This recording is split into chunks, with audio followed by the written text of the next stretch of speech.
We'll play to bed, but never to sleep with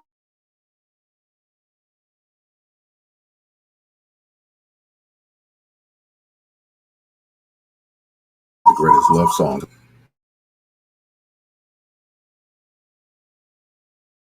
And WRLN together.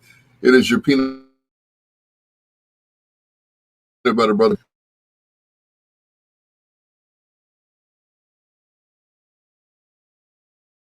That's 773. What are you trying to do this time? Oh, it's trying to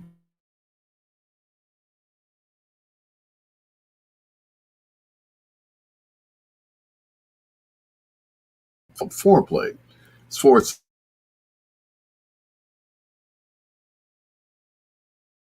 songs by National Women's Day.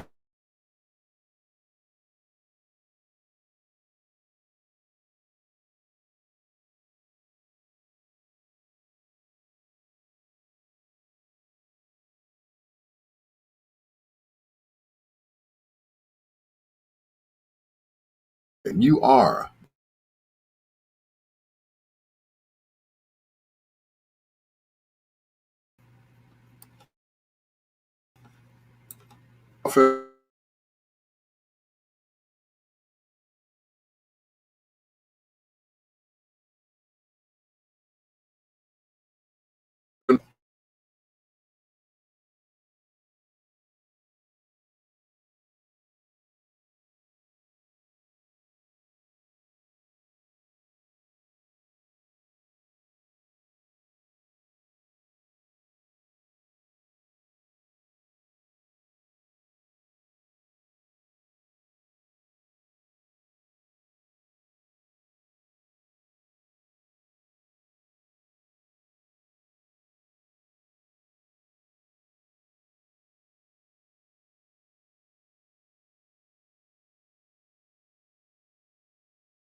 Good evening, Queen.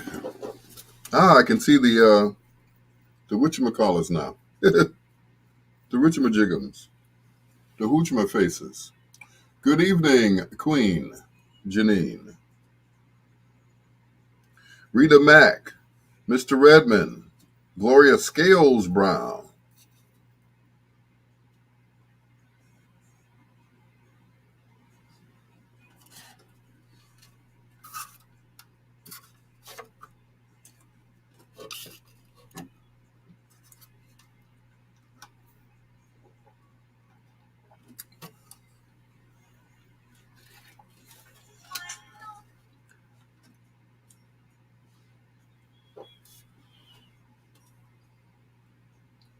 Ken Wadlington.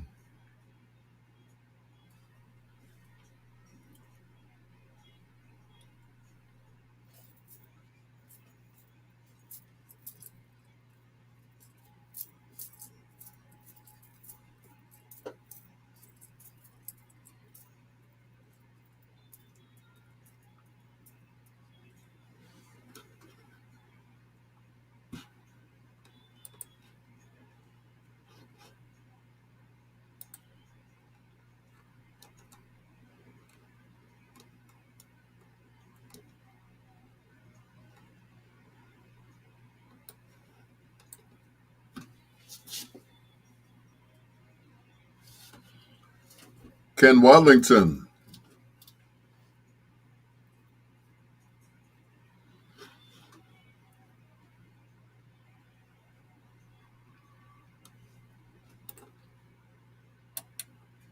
I ain't in love. Nah. No, it's just gas. It's your Dr. Al Greer. This is Bedtime Stories, the show designed with the lovers in mind, where we put you to bed, but never to sleep, with the greatest love songs of all time. Good evening to Queen Janine, also to Mr. Redmond, Rita Mack, and Gloria Scales Brown. Thank you so much. Ken Wadlington, I appreciate you as always. And as everybody, once again, this is National Women's Day. So, of course, it's all about the women tonight, right? Isn't it always? Why do they only get one day? It's just like we get 1 month for Black History. They get one day for National Black Women's Day. It's because it's actually National Black Women's Month, right? Correct? So, yeah, they get the whole month. Okay. They get it all the time, right? Anyway, here's Confunctioning Straight from the Heart. It's your peanut butter brother, Dr. Al Greer, and this is Bedtime Stories.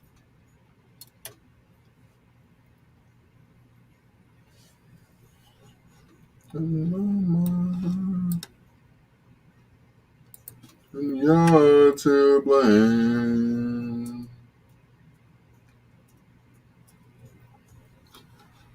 Nothing else in my life will ever be the same. Yes, we get a whole month. I know it. Which is cool with me. That's cool with me. I love it. Well, take a good look at this because it's going to be the drapes are gonna match the curtains. I am tired. I saw this video the other day with Morgan Freeman. I'm like, good Lord, the resemblance is uncanny. I'm getting, I'm getting this stuff cut and dyed. Trust me, cut and dyed. Women can do it, so can we. So, yep, cut and dyed, dyed and cut, all of that.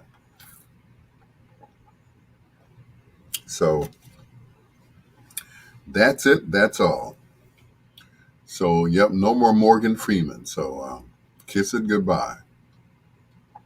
Setting my appointment for Saturday morning so I can go to work looking like, at least 10 years younger. May not feel 10 years younger, but it'll, I'll look like it. So, yep. Dyed and cut, cut and dyed.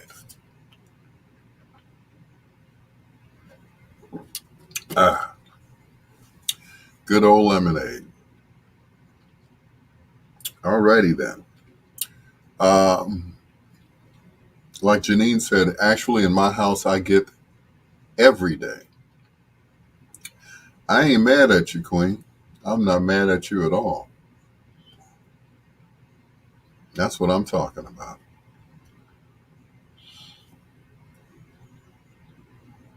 All right. So we're off and running tonight. Um, got my internet fixed. As you can tell, everything is running smoothly. Knock wood. So we're good. So, like I always ask you guys, please share the video on your page um, because sharing is caring, and share alike. All right? All right. Ken said, I'm chugging along one day at a time. I heard that. That's a good thing. Keep chugging. Because when you stop chugging, you start bugging. So keep chugging along. Janine said, I refuse to dye my hair. I've earned every gray hair on my head, aging graceful. You go right ahead. You go right ahead. Women get their hair dyed all the time. So that's why they make Just for Men and all that stuff for us. So, Lin, what's going on? Formerly known as Lin Rue, or Rue Linton, whatever. Yeah. Hi, Lin. Oh, no. Yep. I hear you on the graceful aging. That's cool. It works. It worked for some of us. But, yep. Lin Rowe, there you go.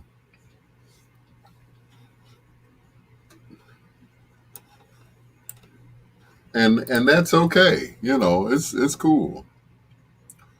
I'm not ashamed of it, but you know, it was something that somebody told me a long time ago. My gentleman by the name of Charles Barksdale. You know him as Chuck Barksdale from the Dells. He said, our fans don't want to see us aged. So that's why you see a lot of, performers, their hair is still, black, brown, whatever color. So I'm like, I'm with you, man. Okay. So, hey, I earned all my gray too. And I choose to cover it all because I earned it. So it's all in my head. It's all in my beard. The reason I haven't done my head was because, um, I wanted to, get it professionally done instead of me doing it, being kitchen, beautician. So Brian Jackson, welcome to the fold. So yeah. So you all continue to grow old age gracefully, and that's cool. You know, Janine said, "I don't mind gray hair at all on women or on men." Okay, that's cool. I will be that um, exception to the rule. So, Felicia Lucas Miles, my sister from another mister. Good evening. Lawana Trailer. Good evening. But I like the way it looks when it's dyed because it looks neat. You know, um, because the gray hairs they kind of somewhat wiry. That makes sense. They just won't lay down. So. And somebody told me, hey, as long as you don't look stupid doing it, at like 85 years old and you're still dyeing your hair, or 75 years old, then that's cool. Uh, Joy Anthony, good evening. He says, who would win a fight between Aretha Franklin and Billie Holiday? Okay. How do you come up with these battles, Troy? You probably sitting at home or at work all day trying to think of a battle. So, Lin Lin said, in case we are Instagram friends, my page is Linlu1007. It was hacked. Please block and delete if we are. The hacker is contacting people asking for money and other things. Oh, really? Oh, my. Ken says, a graying lady is very sexy to me. Okay, as long as a graying man's not sexy to you, because I'm dying this stuff. I don't care. You can't talk me out of it. I'm definitely going to get a haircut and a tint, as it were. So, yeah, I'm definitely getting rid of it. You know. So don't try to talk me out of it.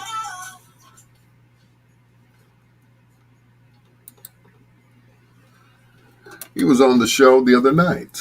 That's Roger Hill. It's called Come Back to Me, right here on Bedtime Stories. The show designed with the lovers in mind, where we put you to bed but never to sleep with the greatest love songs of all time. Hello to Troy Anthony, one of my former students over at Kennedy King. Also to Lin Lin, formerly known as Lin Rowe. Somebody hacked her page. And so somebody is contacting people trying to get money and other things. I don't know what the other things are, Lynn, but we will not accept any friend requests from Lin1007 because they're trying to get things that we don't have. Speaking of things that I don't have or we don't have, donations are welcome via the Cash App at $Al P. Greer. That's $Al P. Greer. Because as we say, a closed mouth don't get fed. Right, Elo? Right, Elo. Hey, Elo. How you doing, sweetheart? Here's the first of two in a row from New Edition, or as Casper calls them, Old Edition, right here on Bedtime Stories.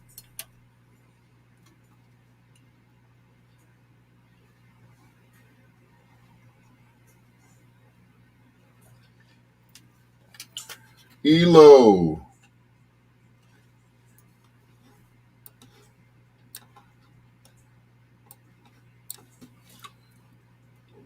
Mm-mm. Janine says, I've been through that so much, it's ridiculous. Probably people hacking your accounts and everything else. And according to Facebook, they've got a handle on it. I don't know how they're going to stop people from making their own page with your pictures on it. A friend of mine, Calvin Bridges, as a matter of fact, he's a popular gospel artist. They have made pages using his pictures and not his name. So I had to kid him. I'm like, okay, is this really you? Okay. He said, no, it's me, bro. Okay, all right, cool. In the past month or two, they've made at least 4 or 5 pages using Calvin Bridges' pictures. I'm like, good grief. Can we get a handle on this Facebook and Instagram and all that stuff? They got me and they were sending out, some message talking about, that message they always said, is this you? Like, no, it's not me. And you all know when I send something out, and it's usually nothing foul, it's usually nothing, derogatory towards women. Ain't no naked pictures. We're all fully clothed, that kind of thing. So And I understand. Lynn said she took her pictures off of her accounts so they can't get them if you have no picture up there. But I tend to not accept a friend request from someone who does not have a picture. So if they don't have a picture, then I'm not going to accept their friend request because then I think it's, you know, someone else. But if it has a picture, 9 times out of 10, if they have more than one page, then that's a red flag as well. So I know some people are, popular and they have more than one page. Troy Tyler has like 3 or 4 pages. Troy Tyler 1, Troy Tyler 2, so on and so forth. So, she can have as many pages as she wants to. Just, beware of getting, hacked on one of those 4 or 5 pages that you have. So it's just about being careful. It's about changing your password on a regular basis. Um, and, you know, with the people that are on here, that are on my Facebook Live, that are on my page, people that I know personally, I know they're not going to print anything derogatory. I will probably never see, you know, naked pictures of Queen Janine or Lynn or anybody else. I know I won't see those because they're not that type of person. Elo, I can only imagine what she looks like with her clothes off. So I'll probably never see a picture on Facebook or Instagram with her posing, with her butt in the camera or whatever. Like, that's just crazy. People don't have anything to do but to, prey on innocent folks. Now, the people who put their butts on Instagram and Facebook and all that, they don't mess with them. They've already degraded themselves, big booty Judy or something like that, and that's it. Brother Maverick, I had someone using my name and picture on a GoFundMe account saying I was sick with cancer and homeless. Wow. That's going a little too far. Sick with cancer and homeless. I got one from a well-known lady who's been in radio just as long or longer than I have, saying that she was stuck somewhere and she needed money to get back to the country. That person was LaDonna Tittle. I was like, knowing LaDonna personally, I gave her a phone call. She's sitting at home. She's like, I don't know what's going on. She said, that's why I'm not on Facebook. You never see LaDonna Tittle on Facebook. You never see Irene Mojica and people like that. Troy Tyler, yeah. But, I'm stuck somewhere and I can't get home and this, that, and the other. I'm like, okay. So, all I can tell you is to watch out. Once again, I have a very small circle of people that I deal with, and you all are it. You all are that small circle that I deal with, because like I said before, I will probably never see a picture of Lynn Rowe or Queen Janine or Elo or anybody, with the booty out or the boobies out. It's supposed to be Tata Tuesday, and I know I'm not going to see any tatas today from any of you all. Maybe from the other people who like to put their boobs on Facebook, and that's okay. We're men and we like that, don't we, Vince? Yeah. So that's a different story, but those people you kind of expect to do it, and that's cool. It's it's us that don't do it. We might look at it, Vince. We might look at them, but it's nobody that we know. That's why I can't understand why some women get mad at men for watching porn. It's like we don't know them. It's not like they scroll their numbers at the bottom of the page saying, hey, give me a call, Al. No, it's not like that. So, you know, and the pictures that I might have of people who whom I know who are close to me, that's it. I will not share those pictures ever on Facebook. You don't have to worry about me uh, getting my phone hacked and then those pictures being leaked out. It ain't gonna happen. It ain't gonna happen. So, excuse me. So, if someone that I know of and I take a picture of you, you can guarantee that that picture will be buried with me, because I'll be requesting that. Not only will I be cremated, my phone will be destroyed as well.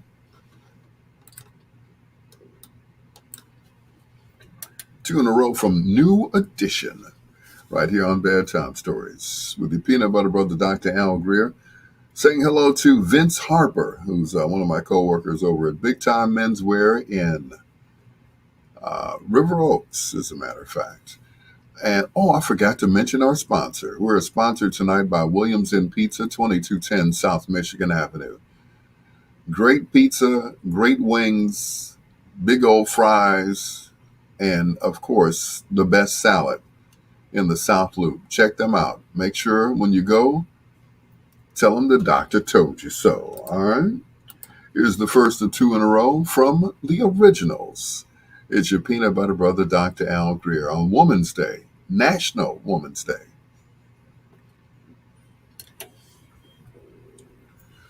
Boss man, what's going on, nephew? Janine said I had to tell me that they were robbed in a foreign country and they couldn't get home because they were asking for money. I questioned them how they knew me, and the request stopped.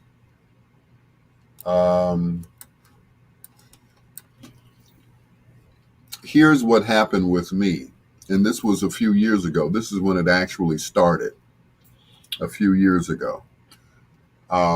There's a gentleman who works at Crawford Broadcasting, which is Power 92, Soul 106.3, and Rejoice 102.3. And his name is Gordon Bell. So someone called me and asked me about something, some off the wall stuff. And I said, I just came up with a name. I said, so how's your wife Barbara doing? Oh, Barbara and I are just fine. Oh, well, that's good to hear, considering your wife's name's not Barbara. Or I ask someone, so how are the kids, knowing that their kids are grown and not in the house. So how are your kids doing? And then they stop texting me. Have you heard about the federal grant, this, that, and the other, and sign up here and sign up there? I'm like, I don't know nothing about that. Nope. So, beware of hackers. These people will stop at nothing.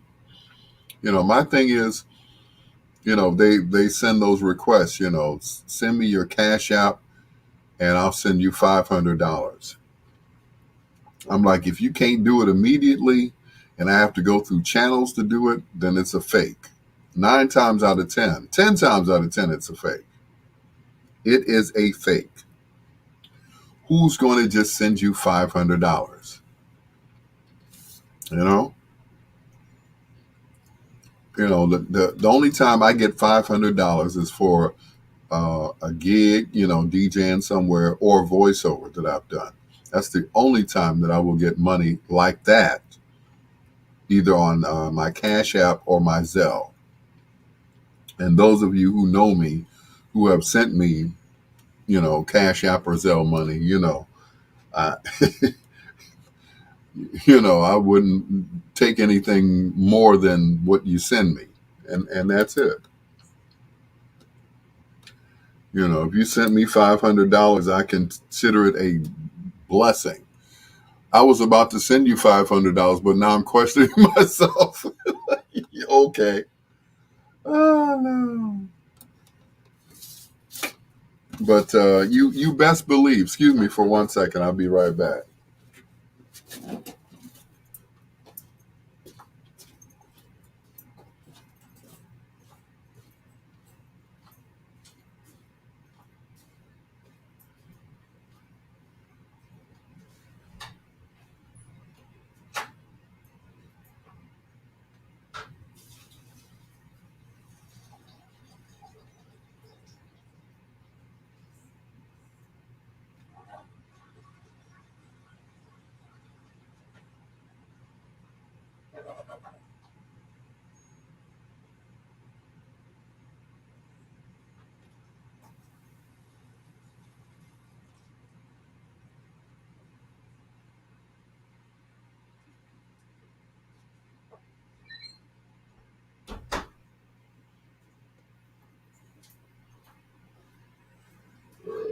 Ooh.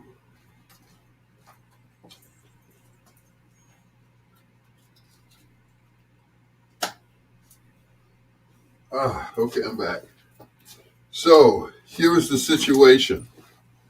A few years ago, TC. A few years ago, I got this exuberant amount of money on my PayPal account. It was a lot of money. I mean, when I say it was a lot of money, it was a lot of money.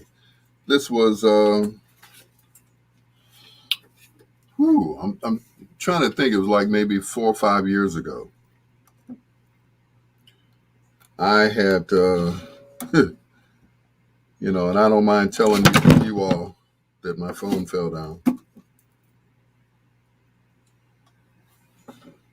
Um, there we go.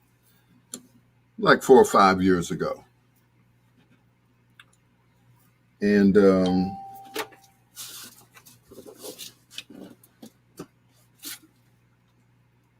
I was out of the house at the time.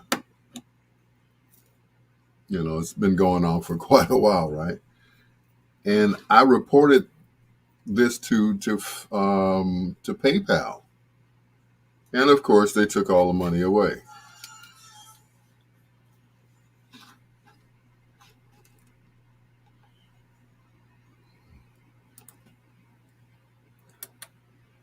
Two in a row from the originals, the Bells and Baby I'm For Real, right here on Bedtime Stories, the show designed with the lovers in mind, where we put you to bed but never to sleep with the greatest love songs of all time. Hello to TC, also to Boss Man, and to Troy Anthony, one of my former students over at Kennedy King College. I was talking about people getting hacked off the air. I had received a message from someone that I know personally. So, I always ask people questions because, if it's not that person that they're supposed to be, fronting, portraying, then, I kind of question that. So what I do is I'll ask them, real personal questions. So and so. So how's your wife doing? Oh, we're great, and well, that's unusual because didn't she pass a few years ago? Yeah, Get off my doggone Facebook, Instagram, whatever. It's like people don't have anything to do, you know. But anyway, that's neither here nor there. So I tell everybody make sure you continue to update your passwords, and keep a small circle of people. I got a message from someone who was stranded in another country and they needed money to get back home. That person was LaDonna Tittle. So I immediately called her. I said, "Is everything okay?" She said, "Yeah, Al, what do you mean?" I'm sitting at home watching the stories. I'm like, "Oh, okay. All right. Carry on. Never mind." Okay. It's your Dr. Al Greer. This is Bedtime Stories, the show designed with the lovers in mind, where we put you to bed but never to sleep with the greatest love songs of all time on National Women's Day. Is one way.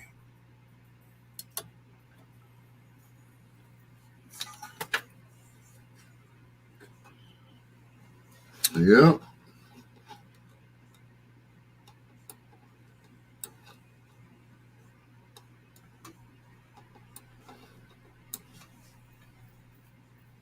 Troy said I was about to send you $500. Yeah, right. Woo, boy. You send me $500, I will turn cartwheels in this basement right now. Trust me. TC said my circle is so small, a baby toe is too tight to fit. I know that's right. That's what I'm talking about. But yeah, if your circle is small and because, okay, I have almost 5,000 people that look at me on Facebook, that follow me on Facebook, that is, and another 5,000 that follow me on Instagram. Do I know these people personally? No. But those that I do know personally, I can name them on both hands. Dinah Lynn Biggs, uh, Pastor Deb, Clara Hubbard, Roberta Rankin, Lady G. I can name them. Elo. So on and so forth. Queen Janine Lee Jefferson, Ken Wadlington. So it's the people that are on here now. Troy. It's those people that I know personally that I talk to, maybe not on a regular basis, but often enough where I know that, uh, they're not in a foreign land stuck somewhere. As Elo is in Minnesota, Roberta's in Minnesota, Rita's in Colorado, and so on and so forth.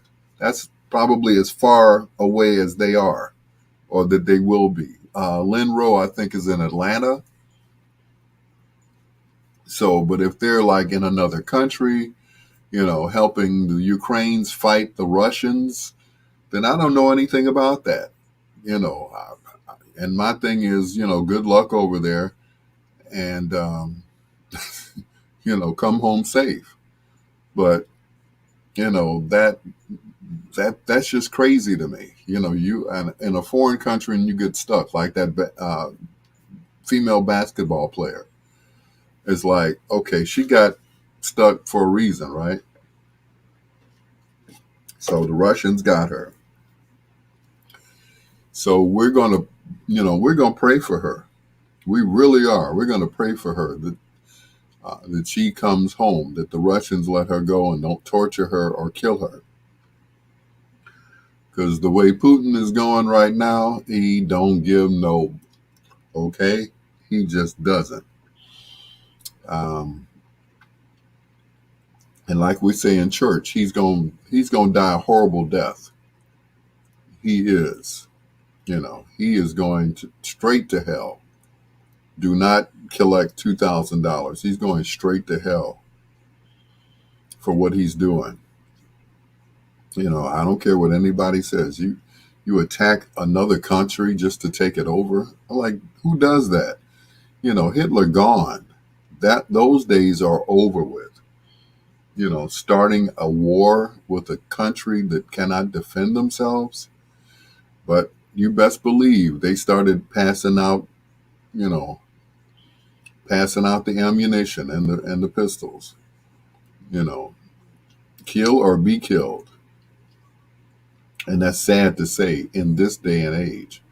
We've gone through several world wars, and this last war, if heaven forbid, if it happens, we're all going to be annihilated because it's going to be a war of it's going to be a nuclear war, and that's something that we don't want, a nuclear war. Janine says, yes, we need to keep your real circle tight. When I get a friend request, I always check to see if they're already friends. And yep. Then check the friends that we have in common. And that's a good thing. That's a real good thing. Um, once again, what's the old saying, keep your friends close and your enemies closer? Yeah. So, keep your friends close and keep your enemies closer. Keep your business off of Facebook. My mother told me that before she passed. Keep your business off of Facebook. I said, Mama, it's social media. I can't help it sometimes. Stop putting your feelings on Facebook. I had to stop myself. I was in mid sentence. I said, what am I doing? What am I doing? So I had to stop myself from putting something on Facebook that might incriminate me. I got a text message last night. Oh, you trolling for dates. I'm like, no. So, Angie Martin Turner, what's up, sis? This young lady that I know, she was like, oh, you're trolling for dates, huh? Like, no. But that's what it sounded like to her. And that's what it looked like. So,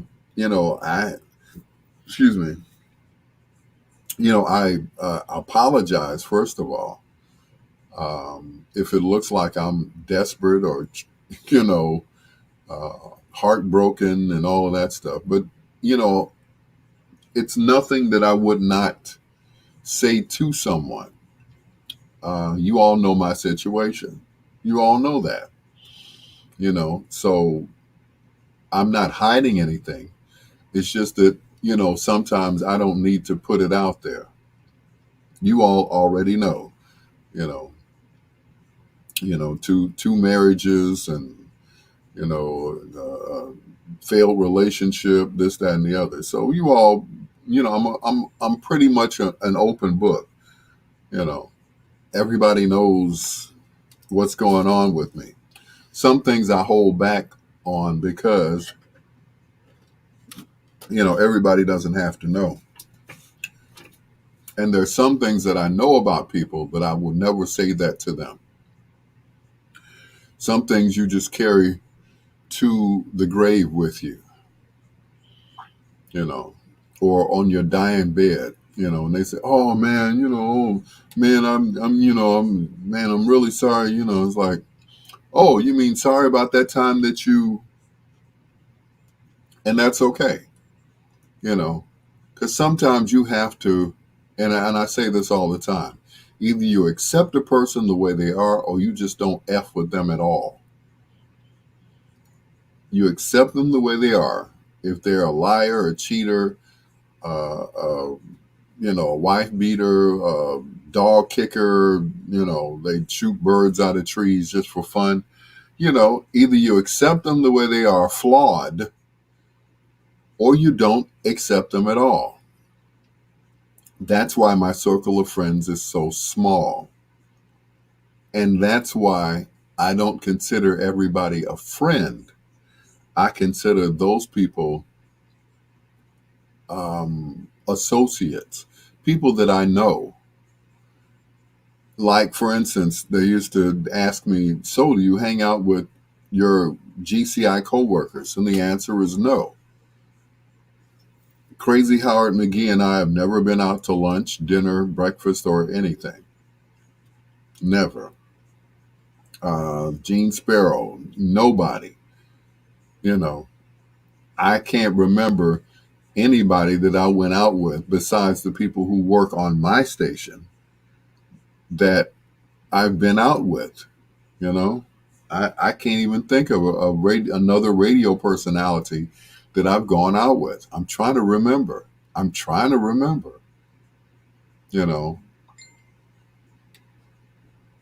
that's just it. I can't think of anyone that I've been at a radio station with that I went to lunch Oh, and then this was 40 years ago. His name was Lawrence Whittemore, and he lived in Gary. And I think we went out one time to eat, and after that, he fired me, and that was it. So, no, are we all friends? No, you know, we're not always friends. We don't always get along. You know, it's just like any other job. Richard Pegee, thank you. Thank you, Angie. Richard Pegee. Yeah. Richard and I, we ate on a regular basis. We always went to, either Old Country Buffet or some breakfast restaurant that he found or whatever. Yeah. So that's different. He's the only one. I don't think I've ever eaten out with Herb. So, yep, you're right, Richard Pegee. Everybody else, nope. You know, Ramonski, Tornado, nobody. We just, we kicked it together, but we never broke bread.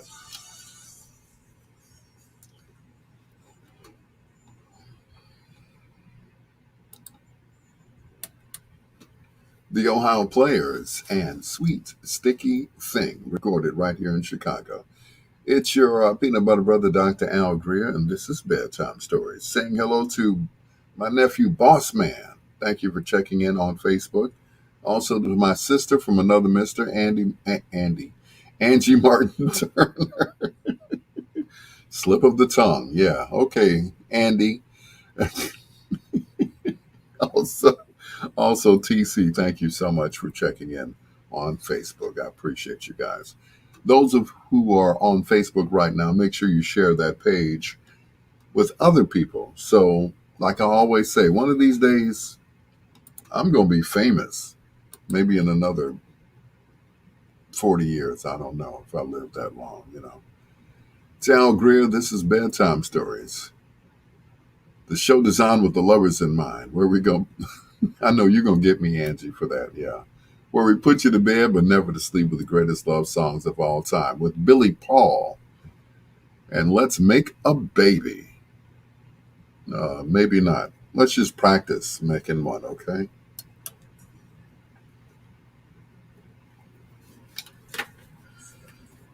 Let's make a baby. Come on, make the baby.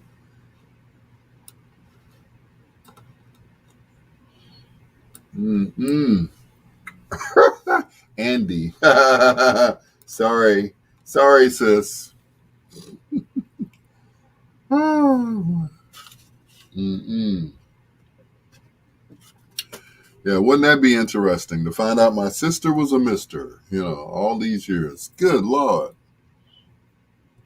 You like, bro, it's something I need to show you. I'm like, what? What's oh, no. Yes, okay. Nah. It's like, bro, I need to tell you something. No, what come on, in the bathroom. What? I need to show you something. Show me what?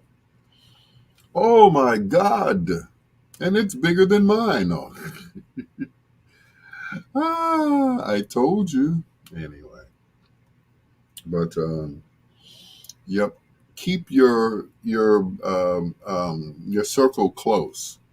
Make sure you keep your circle close. So if people send you messages saying that they're stranded in a foreign country, you know that's a lie.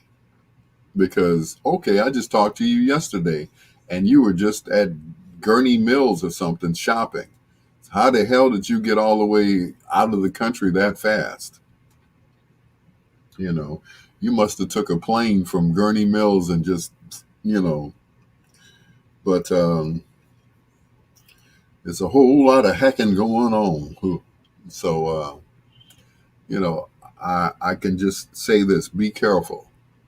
You know, be careful. Keep your, um, your circle real small.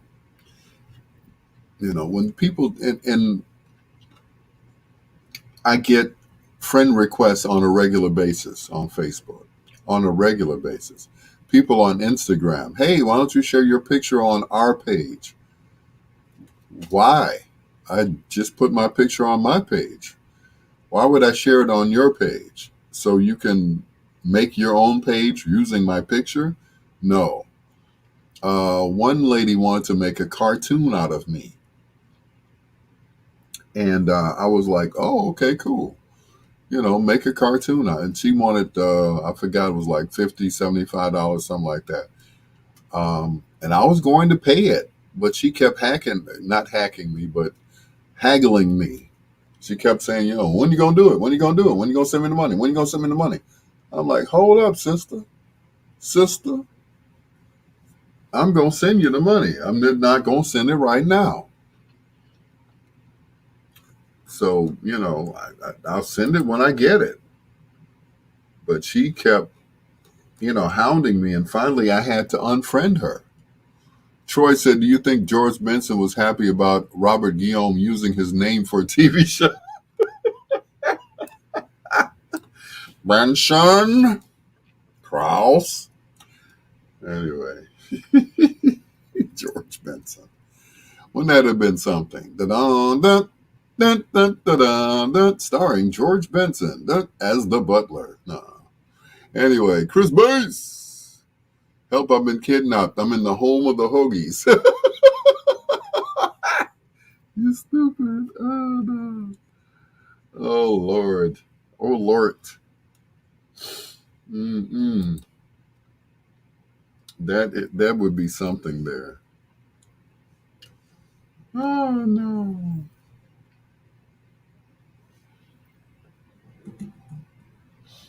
Mm-mm. Chris Bass, good evening to you, sir.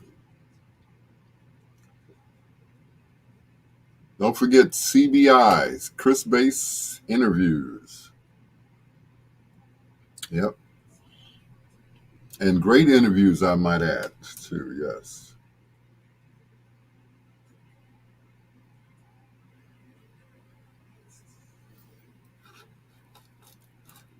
Okay, my computer's doing a thing, so it's about to cut off. I'm going to keep letting it play until it does, and I'm going to keep talking.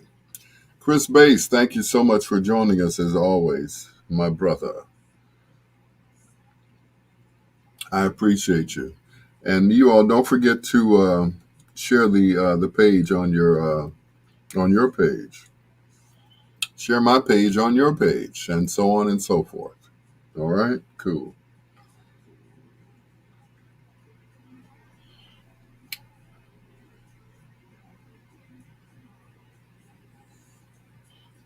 But anyway, oh, you're welcome for the compliment, sir. You do great interviews. You do fantastic interviews. There's only one other person that I, compliment for his interviews, and that was Richard Steele. He did an excellent interview on Chuck Barksdale before he passed, right after they came out with the movie The Five Heartbeats, which was written and directed by Chicago's own Robert Townsend. So Janine said, if you get a friend request from a man and you only have one friend in common, all his other friends are women scantily clad, please have some sense enough to know that you don't want to be his friend. You're absolutely right, Queen. You don't want to be his friend. Mm-mm.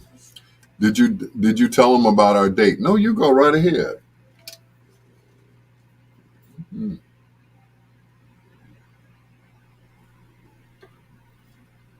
Billy Paul.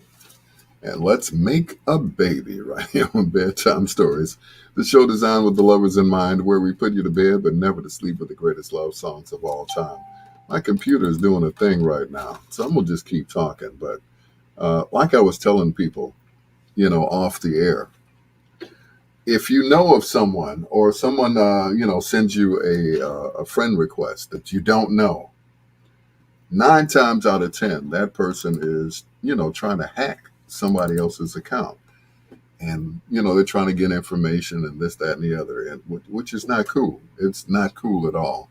So, once again, I I try to um, keep my circle small. So those people that try to hit me up and say, did you get the news about what?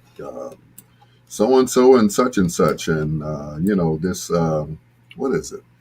Um, a grant or whatever. I'm like, no, I don't know nothing about no grants. No, don't don't hit me up talking about no grants. I don't even want to know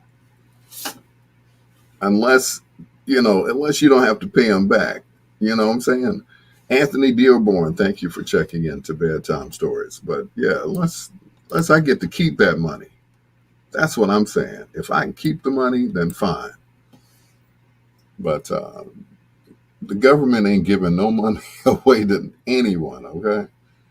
Bedtime Stories, of course, is sponsored by Williams and Pizza, 2210 South Michigan Avenue. Great pizza, great wings. They also have fries and salads. And the drinks, oh man, you might have to take a Uber home. I'm just saying, the drinks are potent, all right? All right. Anyway, Bedtime Stories is also sponsored by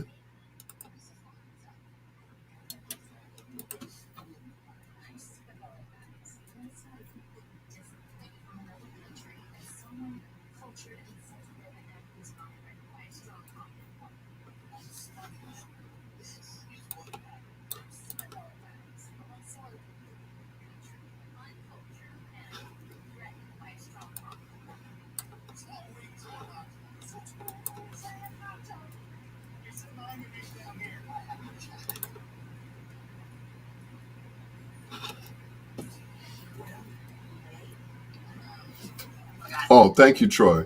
You don't have to pay back grants. That's why they aren't loans. Okay, gotcha. I should know that, right? I should know that. LT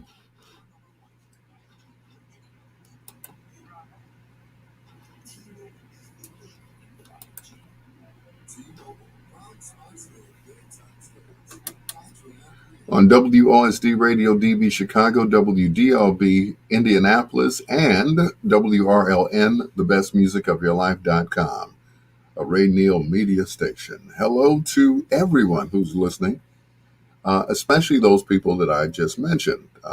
Ray Neal, of course, my nephew, and Dinah Lynn Biggs, my friend of, I'm not even going to say how long we've known each other, because then we'll be telling each other's age. But yeah, we've known each other that long, from back in the day in Gary, Indiana, a little radio station called 1570 WLTH. Gary, here's the dance man. Here's your invitation to love with your peanut butter brother, Dr. Al Greer.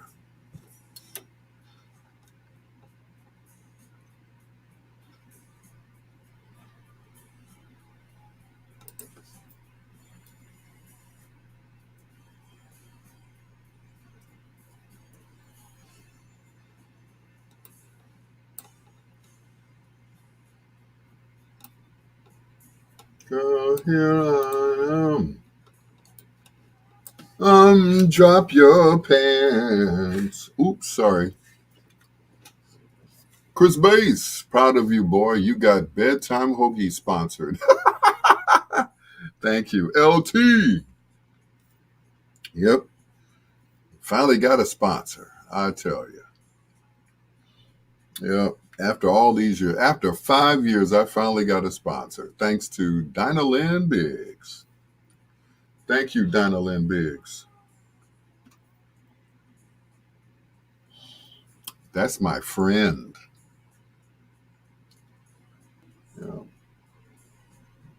You know, I'll say this, and she'll probably blush or beat me up or whatever. Um, um,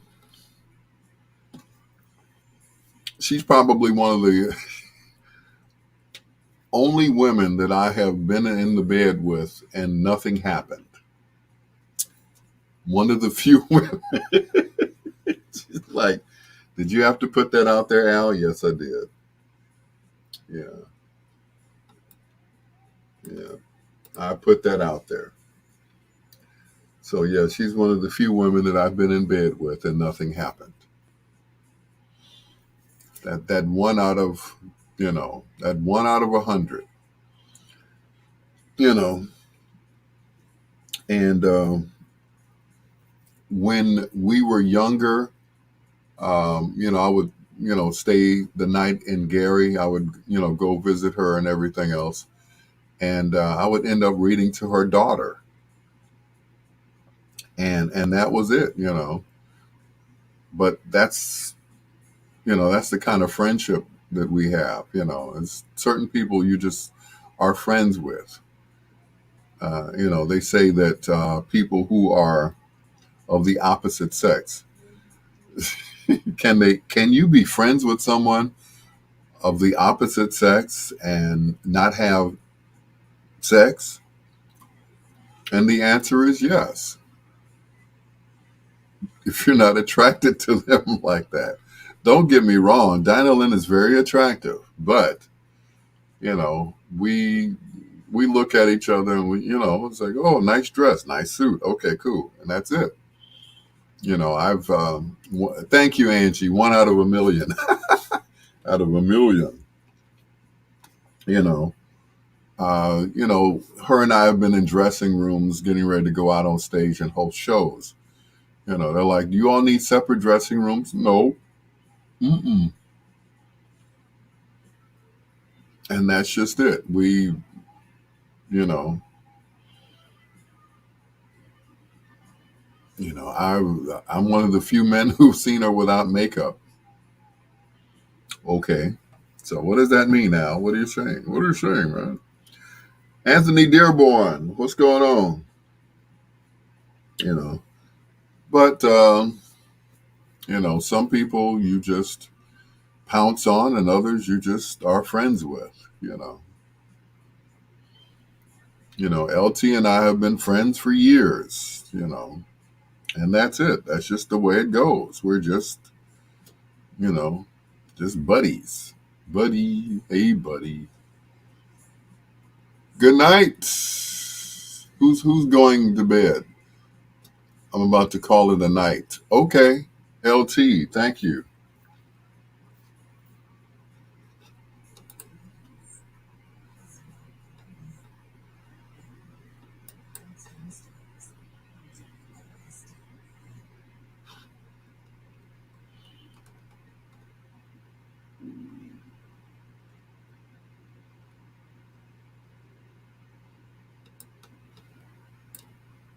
Yeah, but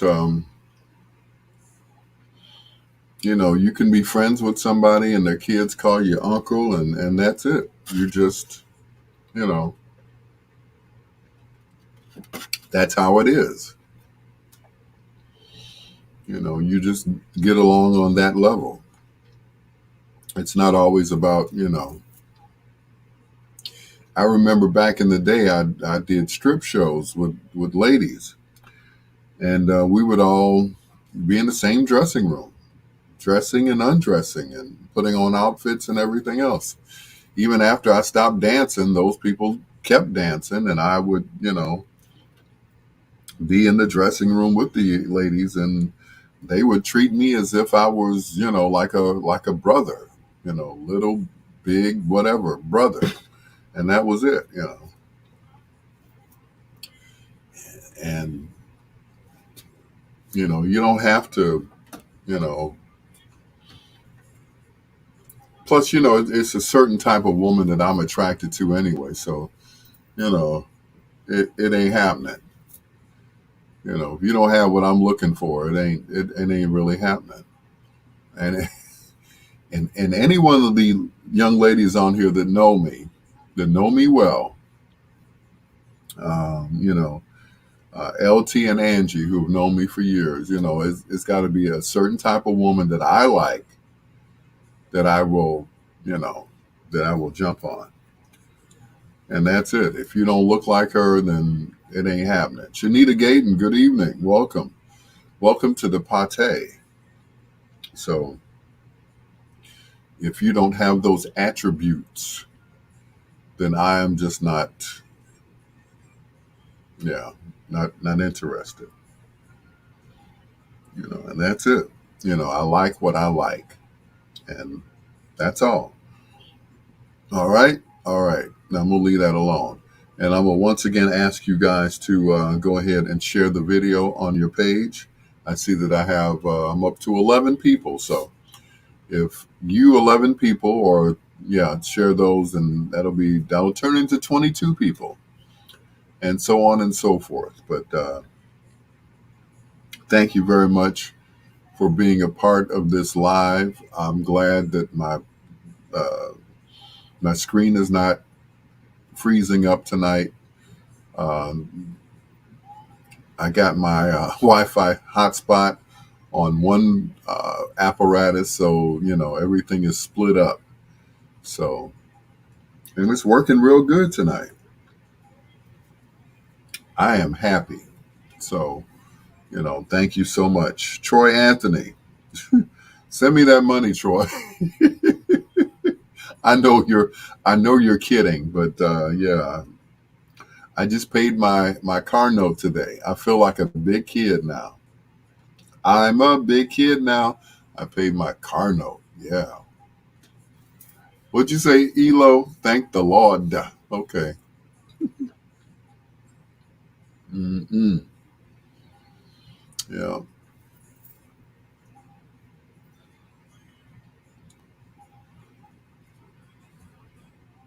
Mm-mm. My baby, Elo. Anthony Dearborn, what's been going on, sir? Welcome to the fold, as it were.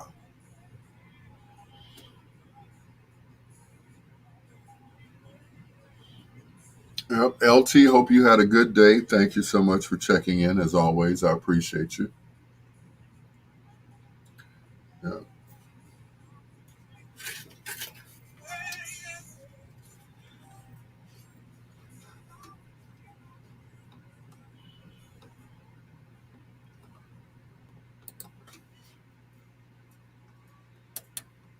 Jeffrey Osborne and LTD, and Concentrate on You right here on Bedtime Stories. The show designed with the lovers in mind, where we put you to bed but never to sleep with the greatest love songs of all time. That song going out to my good friend Dinah Lynn Biggs, the proprietor of BiggsRadio.com, of which you're listening to this show on her station as well. Thank you so much, sweetheart. I appreciate it.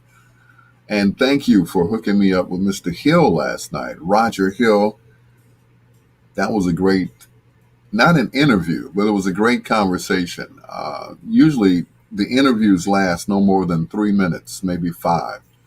But we just got into a conversation. It was like, I didn't want to let the guy go, and I don't think he wanted to go, because after I said, well, thanks for calling in, he was still on the phone. I'm like, well, let me put him back on. We're having a good time. We're having a good conversation. I didn't want to end it. And, by me being on the internet, doing internet radio is totally different from doing terrestrial radio, where they give you 3 minutes, no more than 5 minutes to talk to an artist. And that artist better be someone who is established. It's like, okay, on the phone, we got Charlie Wilson. Okay, you can give Charlie Wilson 5 minutes, but his cousin Tyrone Wilson, he only gets three. You know what I'm saying? If it ain't Tyrone, if it's his cousin only gets 3 minutes, and that's it. We have to cut him off. But Charlie Wilson, yeah, he gets a full 5 minutes. If it's New Edition, yeah. If it's, as Casper calls them, old edition, no, they don't get anything. And that's the rule, all right? So we can kind of stretch out when we're doing interviews here on Bedtime Stories. With your peanut butter brother, Dr. Al Greer, this is Atlantic Star. And let's get closer. Yeah, that close. On Bedtime Stories. The show designed with the lovers in mind, where we put you to bed but never to sleep, with the greatest love songs of all time.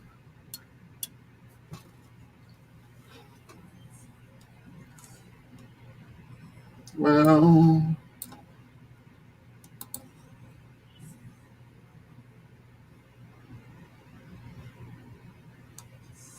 mm, mm,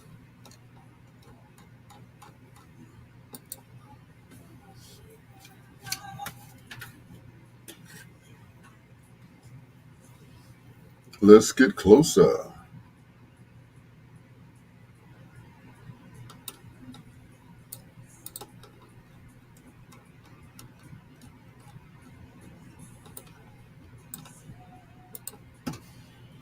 Closer than close to close.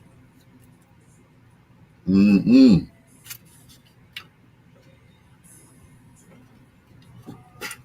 Totally involved. Mm, wow.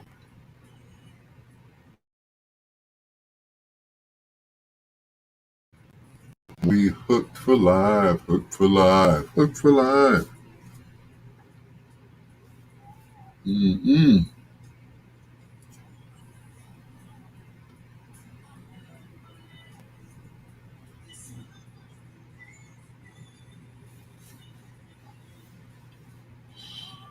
Chris Bass, who you be interviewing tomorrow on your show? That's what I want to know.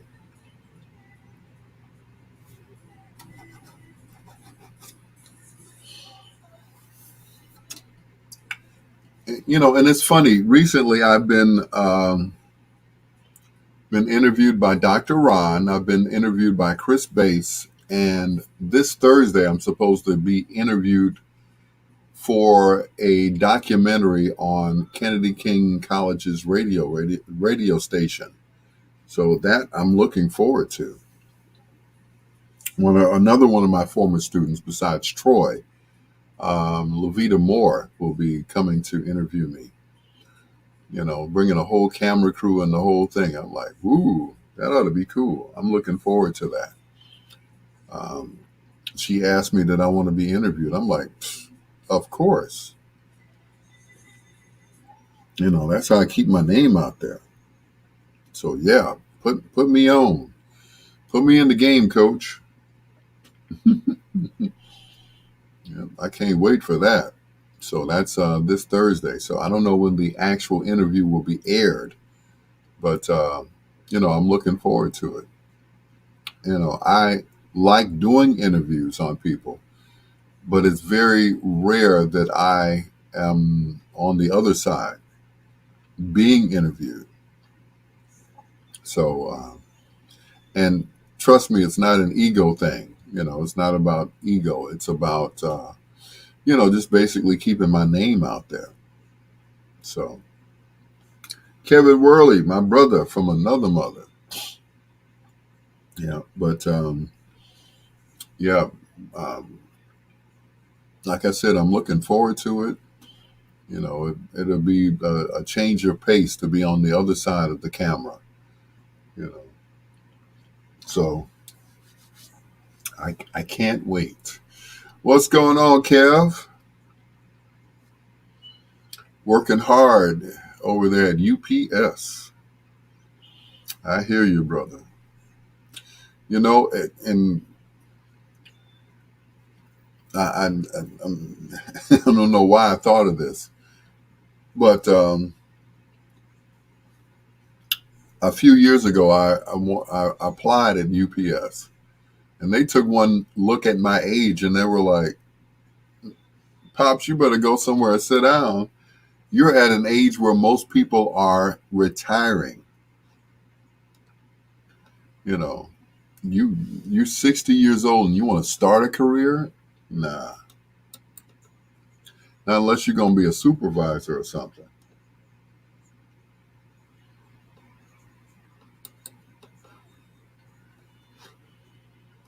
Mm-mm.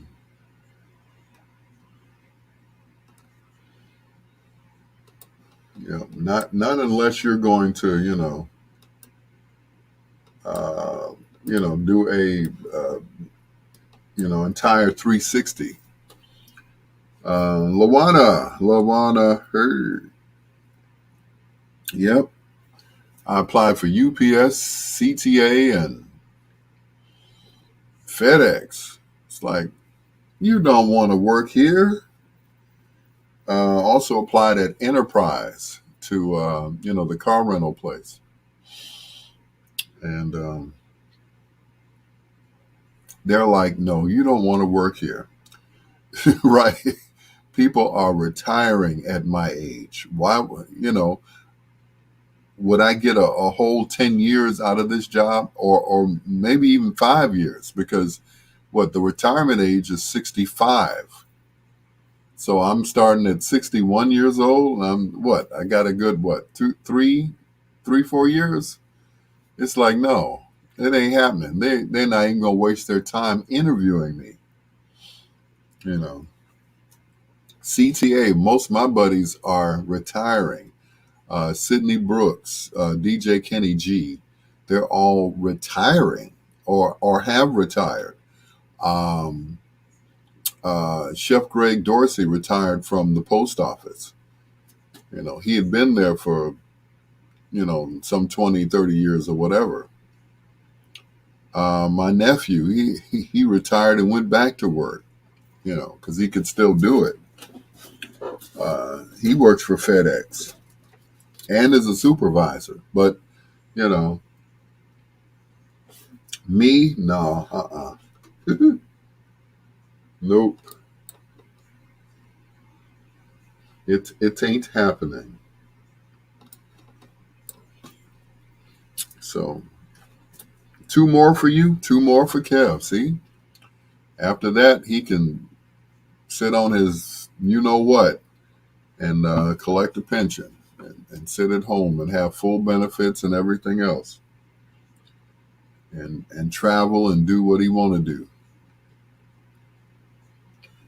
You know, that whole thing. So, I get it, but I'm like, at that time I was looking for a job. I was like, man, I need to get a job.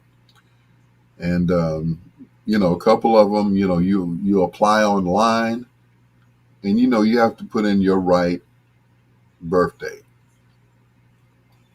So I put in my right birthday, and they were like, "Pops, man, you need to go sit down. You ain't working here. You don't want to grab boxes and throw boxes in the back of trucks and all that stuff."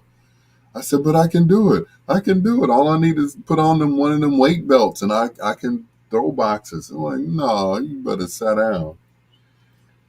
You be done had a heart attack up in here."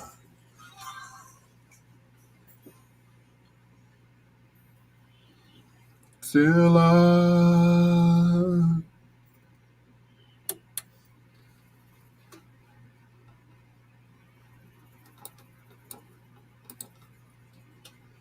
Atlantic Star. Two in a row from them. Let's get closer. And if your heart isn't in it, just let me know. It's your Dr. Al Greer. It's bedtime stories right here on the internet.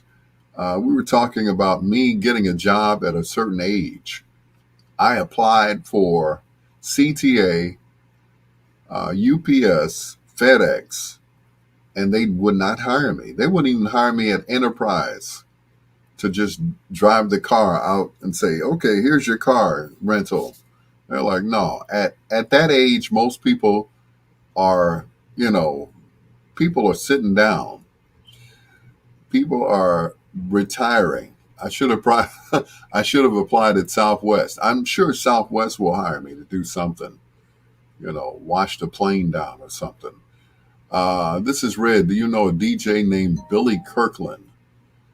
Nope. I know a Kirkland Townsend, but not a Billy Kirkland. No, that's a new guy. It's somebody trying to holler at you, Red. Don't do it. Don't do it, Red. Don't do it. John Caldwell, what's going on? You know, um, we would love to have your voice. I would love to work for Southwest. so I could just get on a plane, just show my ID and go anywhere. Make that happen. Thank you for flying Southwest. We will be at an altitude of 5,000 feet. Please put your seatbelts on. The masks are above your head if you need oxygen. The waitresses will be there to serve you as soon as possible. Sit back and relax. This is flight number 69. Did I do well, Angie? Did I pass the did I pass the interview? Yeah, right. We'll see what happens. Here's the pride and joy of Harvey, Illinois. These are the Dells and passionate breezes on Bedtime Stories.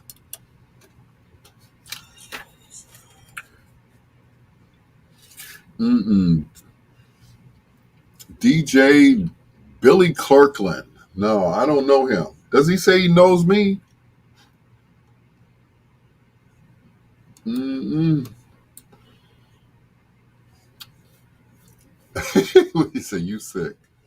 Hey, what else would I do but announce the flights? You know, be a flight announcer. That's about it. That's all I could do.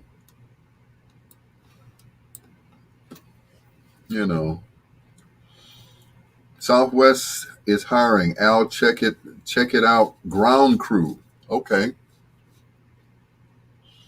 Now, would they hire me at my age? That's what I'm saying. And I can't work outside. It'll ruin my voice. I can only do seasonal. Yeah, I can only do seasonal. I can't actually work. Shoot, I'll be sounding like Louis Armstrong after a while. Oh, yeah, yeah. Anyway, yeah, ruin my voice. You know, right. Age discrimination. You're absolutely right, John. They can't do that. You know, if, because they ask you, can you lift, what is it, 40 pounds? Most boxes are what, 30 to 40 pounds? So if you can lift that, then you're okay. But otherwise, yeah, that's age discrimination. They shouldn't do that.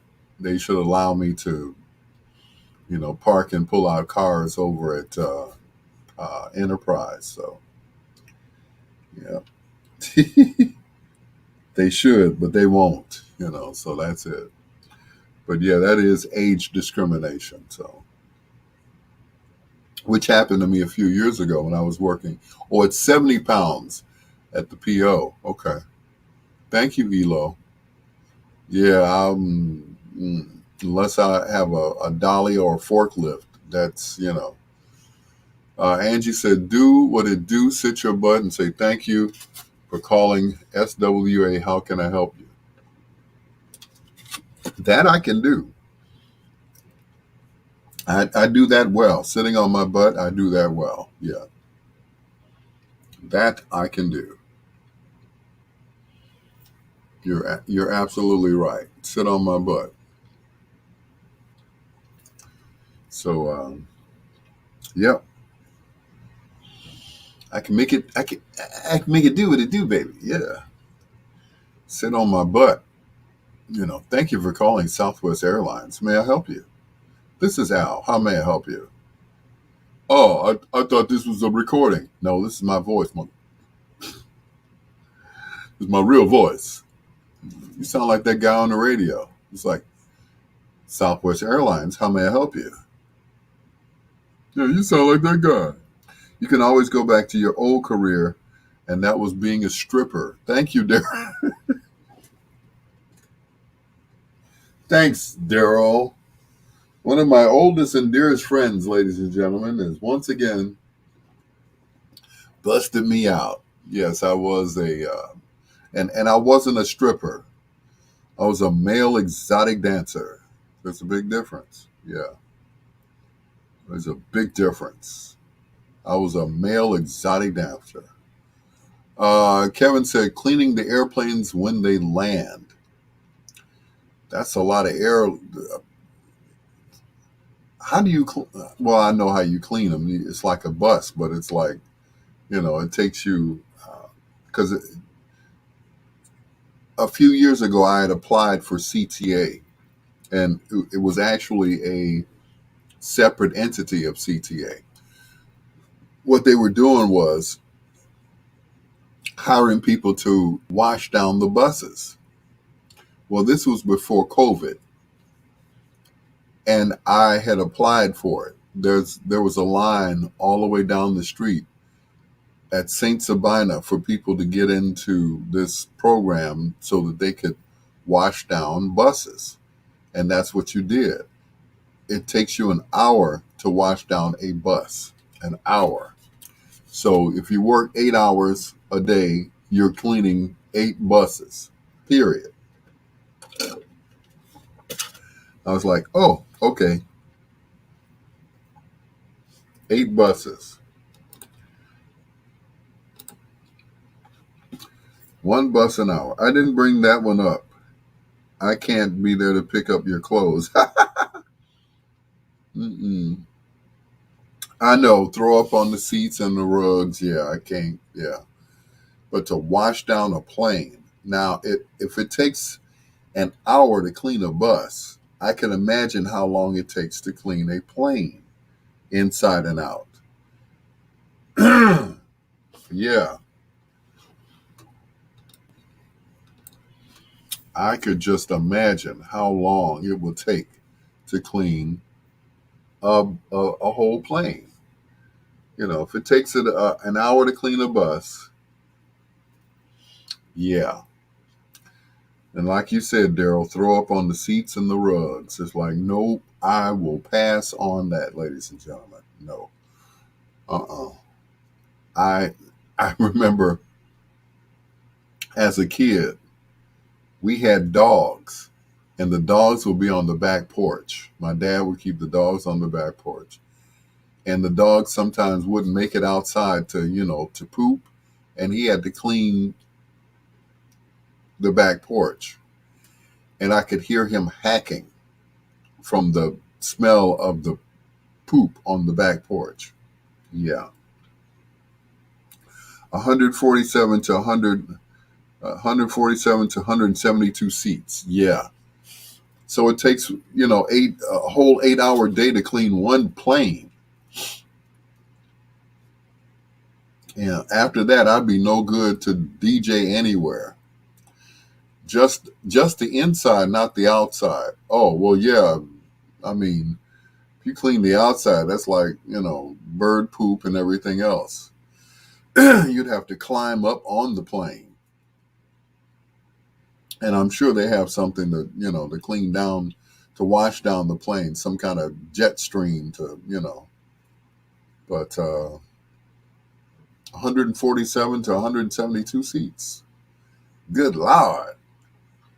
Yeah, I'm going to pass on that one, Angie. Yeah. But thanks for the idea. But that's just too much. Too much for me.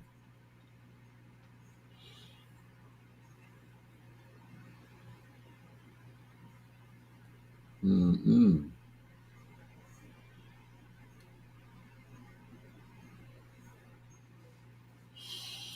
Yep, yeah.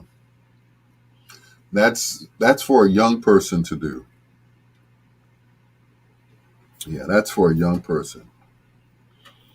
I'm a little too old for that. At my age, they will find me asleep in the plane, in the cockpit, asleep. And they will fire me after I wake up. Or they'll wake me up to fire me. They might let me sleep. If I'm lucky, they might let me sleep. So, Barbara Murphy Dunn, hello. AG, what happened to Maddie and Kimberly? Um, how can I put it? They weren't quite gelling. They didn't quite. How can I put it? Yeah, Matt McGill and Kimberly Ogoin didn't quite have the chemistry that she has with Atiba Buchanan. They have they have pretty much the same views. So,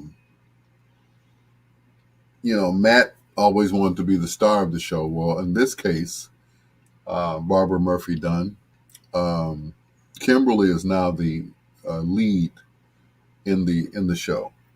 So it's a Goen and Buchanan. So she is the lead of the show. So can't get close enough to you because I love you so much. See, I could have sang with them. I could have been the owl in Ray Goodman and Brown, right? Instead of Al Goodman, I could have been Al Greer Goodman. Goodman Greer. Yeah. Because when Harry Ray passed, they put this guy Kevin Owens in it. They would call him Kevin Ray Owens, which his middle name was not Ray, but he was the Ray in the Ray Goodman and Brown. So at that point, he had taken the place of Harry Ray, and then Al Goodman passed, and the next guy came in. He was like, "No, I'm Ace," and that's it. Anyway, hello to Barbara Murphy Dunn. Thank you for checking in. Daryl Owens, a.k.a. Captain Daryl Owens, as always, I appreciate you. And Queen Janine, who's still hanging in there, even though LT had to go to bed and to sleep. So that's what's up. Anyway, coming up in a few minutes, we're going to do foreplay. And it being National Women's Day, of course, tonight's not Facebook, but tonight's Bedtime Stories artist in foreplay will be a woman. Right now, here's O'Brien Burnett, the second or the third, whichever. I'll tell you about his career in a few minutes. Yeah, this is, of course, all hearsay, but I'll tell you about it after we play these songs by him. Right here on Bedtime Stories with your peanut butter brother, Dr. Al Greer.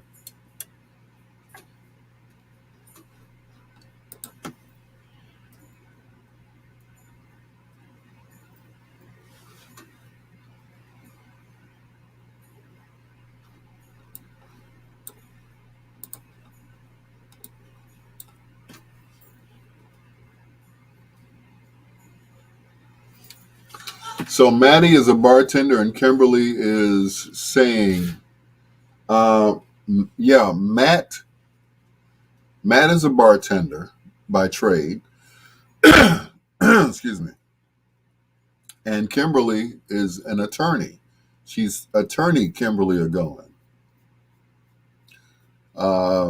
And Matt McGill is a bartender and, makes good money down at Shooters. So, yeah, he's making a killing. So he really doesn't need radio.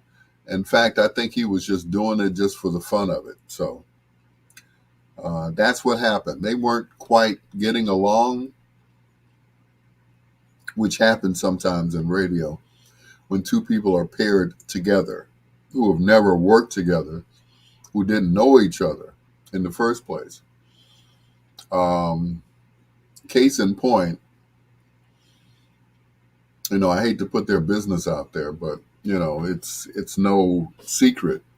Mike Love and the Diz, they were getting along just fine. They just met each other. They were both street jocks who were radio personalities as well. Both very popular within, their own arenas before they even hooked up together. They, like I said, they just so happened to have that in common. They were both, street jocks or DJs who became radio personalities. and they got along famously for a while, and then, you know, something had happened, and they ceased to speak to each other, which made for an interesting evening with the two of them when I came in to do Whispers in the Dark. I'd walk in the studio, there would be dead silence. You know, they'd have the music down. One was on one side of the mixing board, and the other was on the other side. One was working the phones, and the other one working the board, and that was it. But they did not. How can I put it? They never. You could never tell that they were mad at each other while they were on the air. You could never tell that.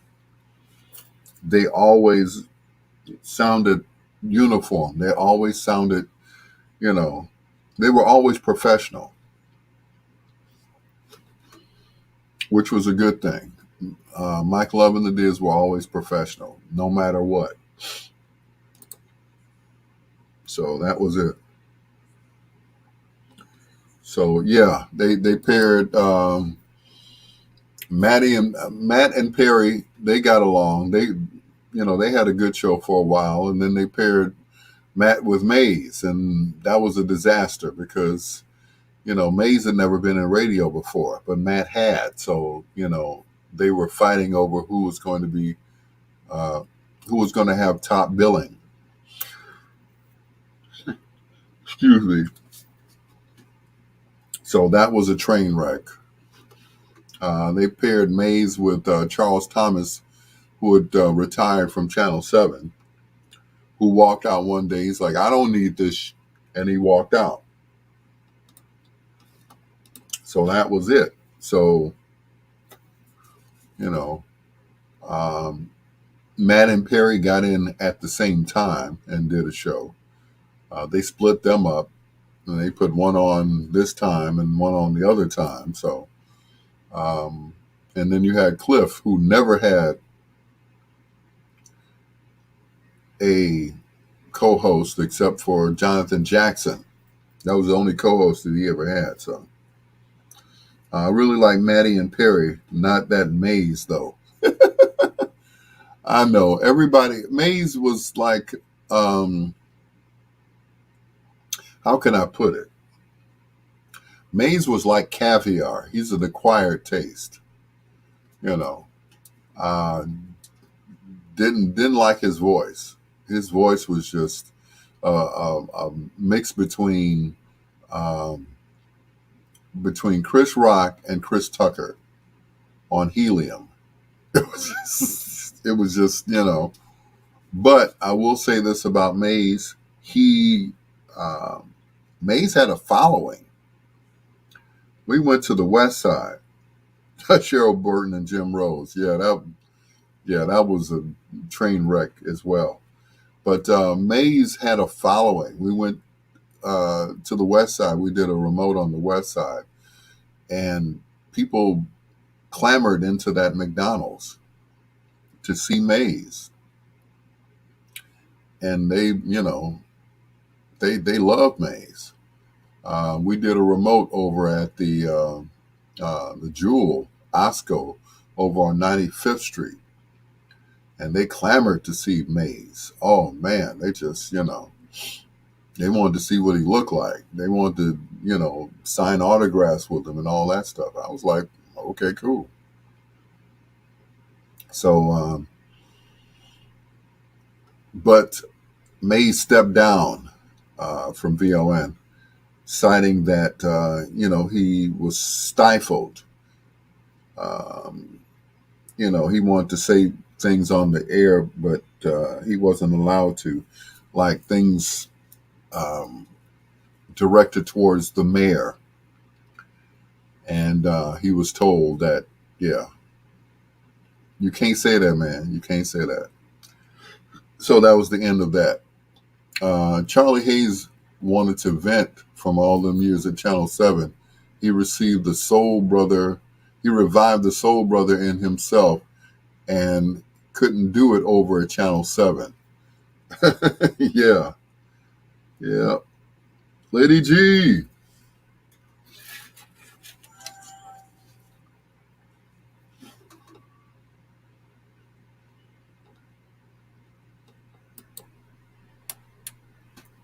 O'Brien.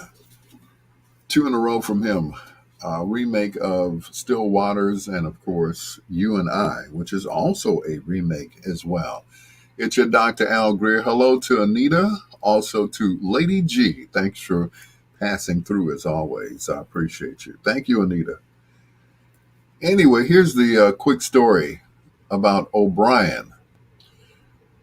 O'Brien was discovered by both Dick Griffey and Don Cornelius.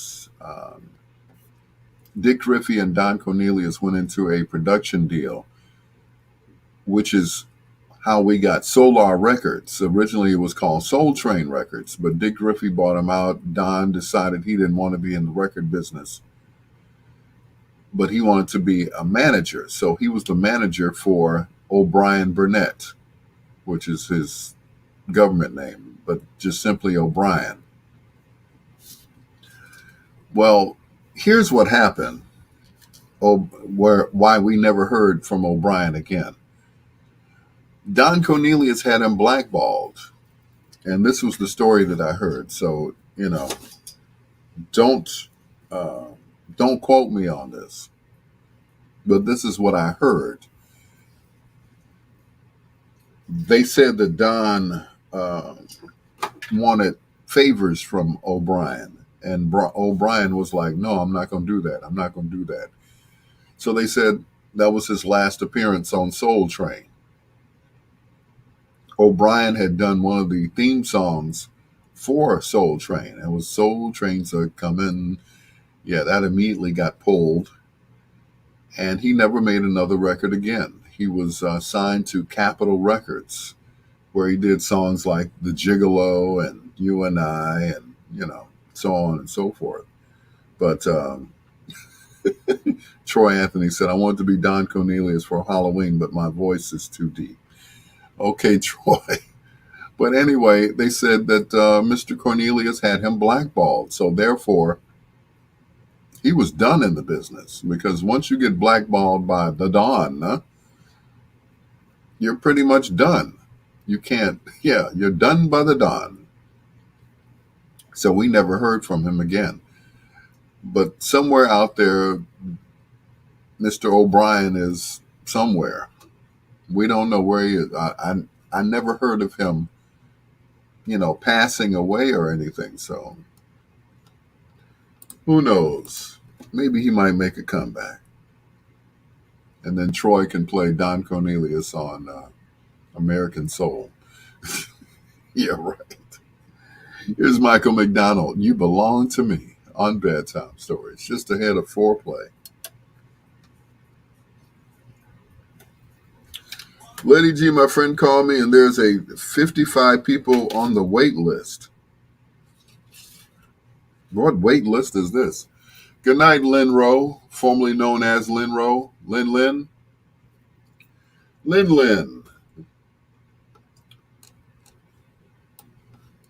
Thank you, Lynn, for being on my live.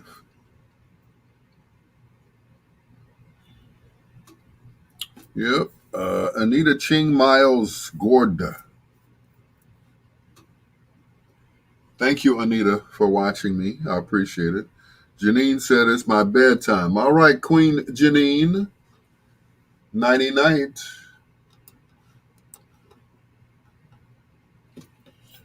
Thank you for put your glasses back on, Maine. I know, right? And I dropped my cup on the floor. It went belly up. I was going to use this cup again. I guess I could. The 3-second rule counted. There we go. All right.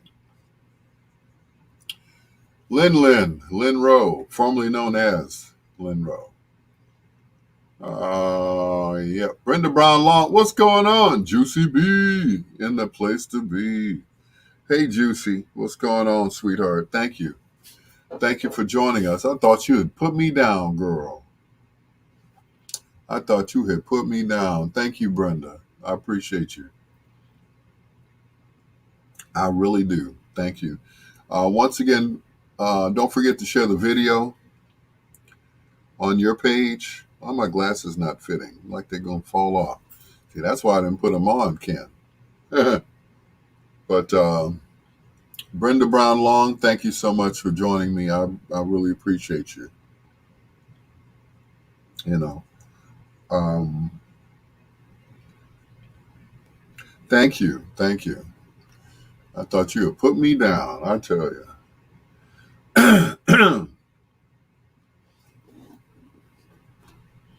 Ooh, why I hate to I keep having to run to the bathroom. I guess that's all that lemonade I've been drinking all day and water, which is a good thing.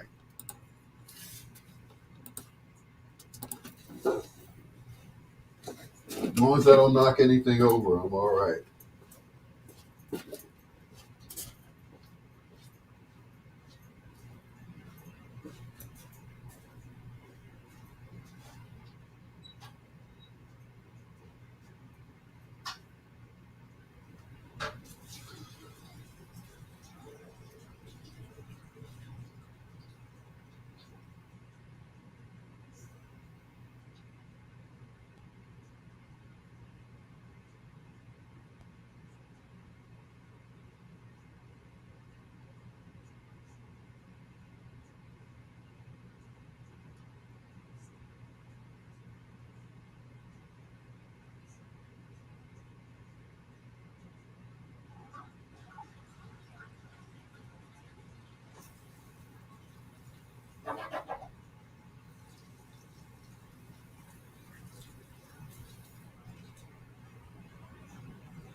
And I'm back.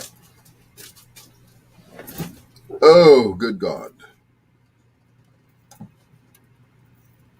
I called 7555. No wonder. Yes, I had to go pee. And yes, I washed my hands, sir. I wish I had your hands. I love to travel. Yep, between uh, Daryl and my sister, yeah, they get to just walk on the plane. She's with Southwest, he's with American. So, yo, Mr. Redmond, yo, yo, yo, yo,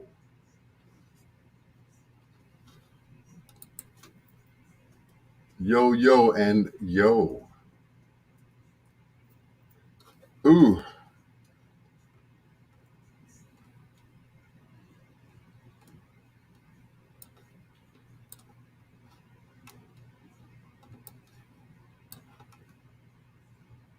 ooh, la, la, la.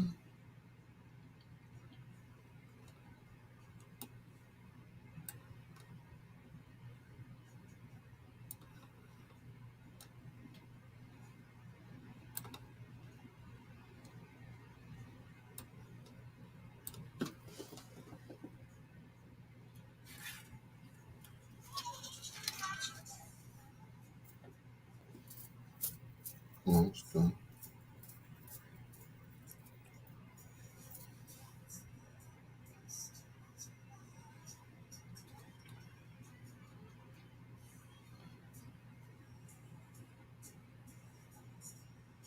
South America.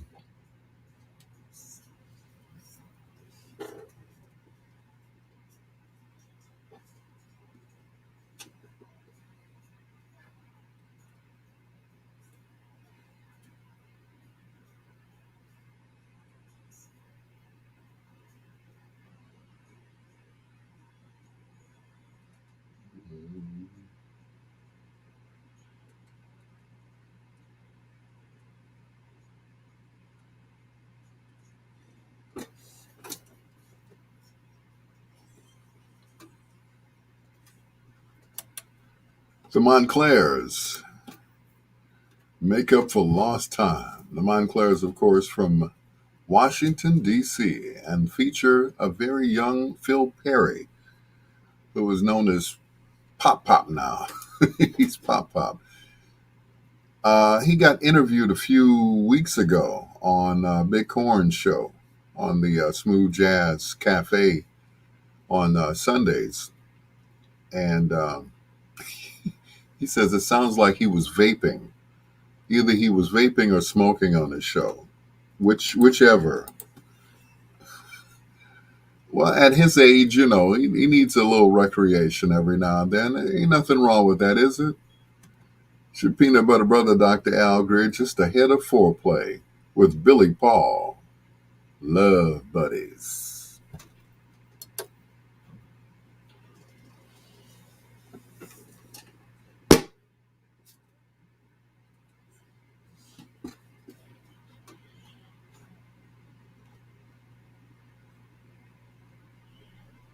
Mm.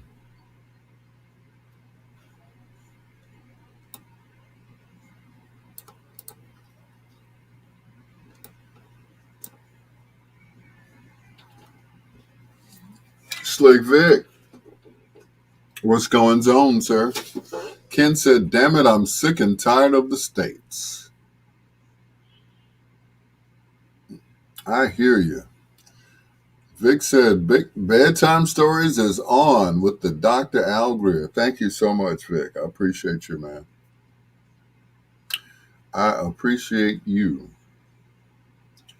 Thank you for hooking me up again with our girl, Rita. Rita says she wanted to get married. She's not digging the single scene. I said, I hear you, baby. I hear you. I just wish I could make it to Colorado. I can't make it to Gary to get gas. I mean, gas is like high as giraffe poop. Yeah, anyway. In some places, it's up to $5 a gallon. And that's for regular. Woo! Good Lord. That is rough. For those who fill your tanks up, I feel for you. My good friend and sister, Marcella Jones, she showed how much money she, put in her tank the other day. Something like $77 to fill up her tank. I'm like, I'll pass on that. And Vic, if I go to Colorado, trust me, yeah,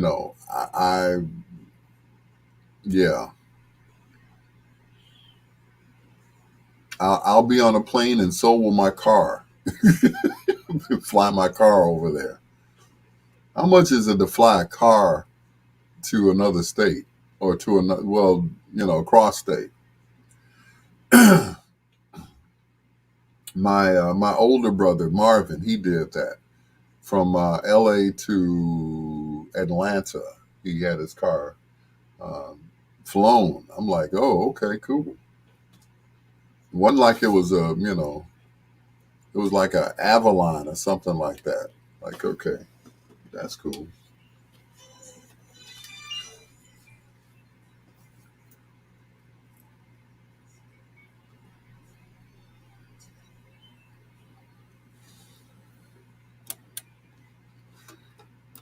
Billy Paul, love buddies. That's what we are.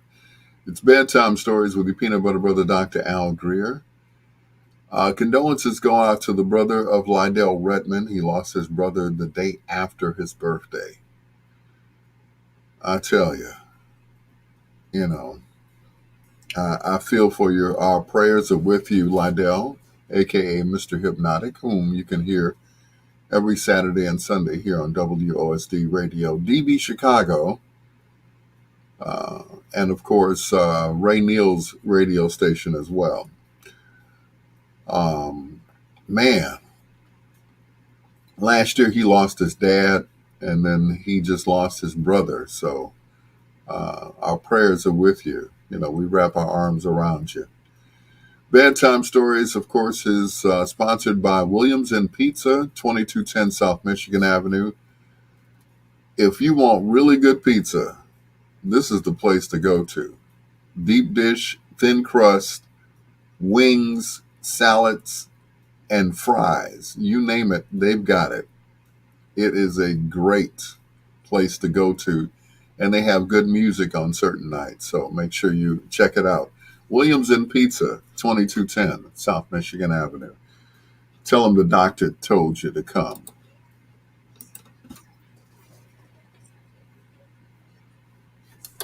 Nigerians,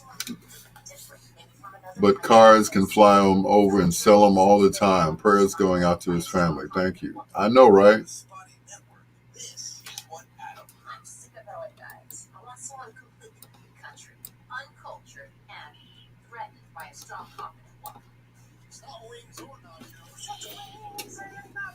I hear you.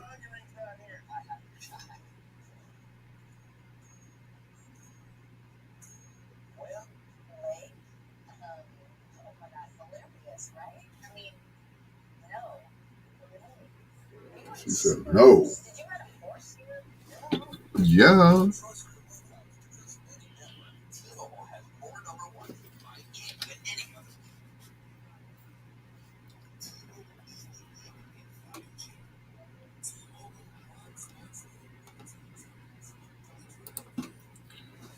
Right here on WOSD, DB Chicago, BiggsRadio.com, WDLB Indianapolis, and of course, Ray Neal Media, the best music of your life. It's your Dr. Al Greer saying once again hello to Brenda Brown Long, aka Juicy B. I've been all right. Thank you for asking. I thought you would put me down, girl, but I appreciate you. Slick Vic Jackson from GIE. I appreciate you, brother, more than you know. It is time for foreplay. This young lady hails from Venice, California. She was on an episode of the Beverly Hillbillies. Yep, when she was just a little girl. She's won several singing contests, and she came to the attention of a guy by the name of James Ambrose Johnson, whose stage name was Rick James. Rick had a choice, either to produce a new album on Diana Ross or to produce an album on Tina Marie. Guess who he picked? He picked the white girl. And of course, they started a tumultuous relationship. Yeah, they were, they agreed to disagree. They were always going at it. But at the end of the day, they respected each other as artists. And he liked white girls, so that kind of worked out. She respected him as an artist, and he just liked white girls. But anyway, she was born Christina Brockert. And of course, she made her transition, I think it was December 26th, a few years ago.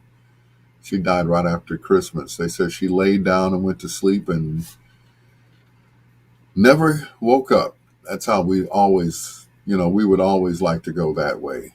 Unfortunately, she hit her head, and she went the same way that Bob Saget went.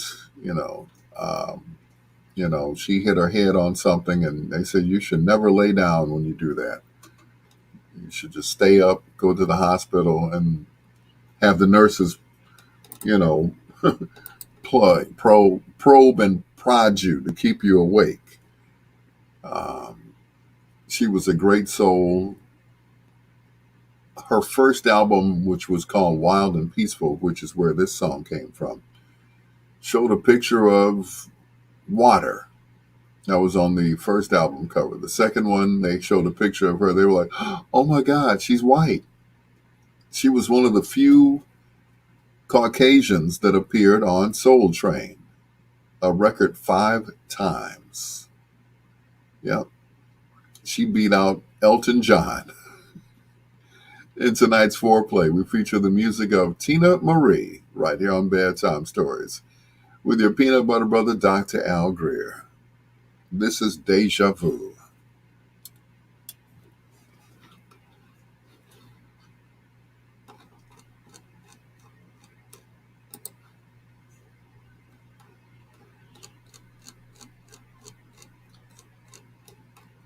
Times before,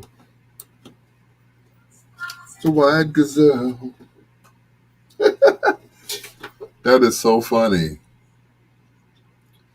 Enchantment soon for me on foreplay. Absolutely. Enchantment will be tomorrow.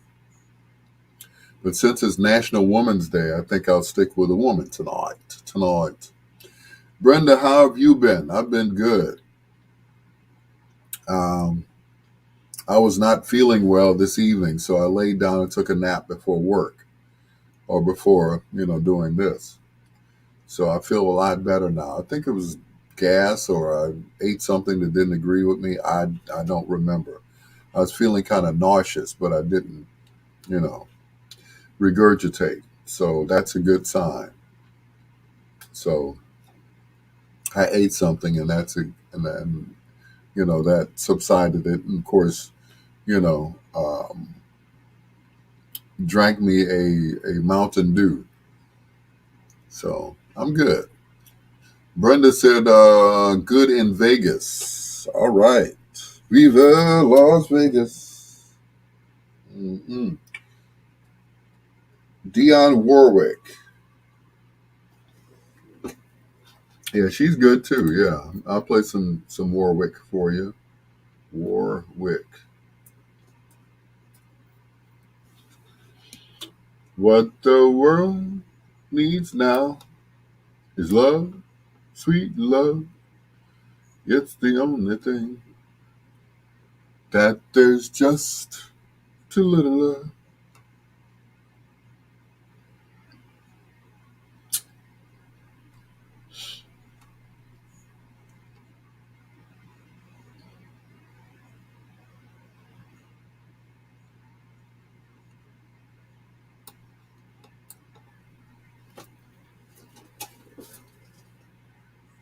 Mm-mm.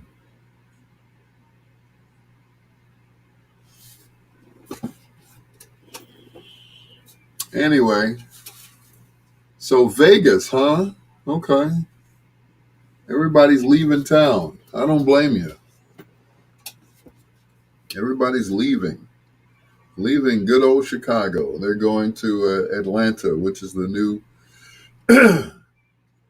they say Atlanta is the new San Francisco, or it's the black San Francisco. I'm like, really? Okay. You know what that means, right? Yeah. Oh, you're visiting your son. You're not actually living there. Okay, cool. Okay. All right. Everybody's leaving Chicago, but visiting is okay. How's the weather in Vegas right now? I hear they don't have winters in Vegas. And on the West Coast it's warm over there. So it's like, you know, um, on the West Coast you have brush fires and earthquakes. On the East Coast you have hurricanes,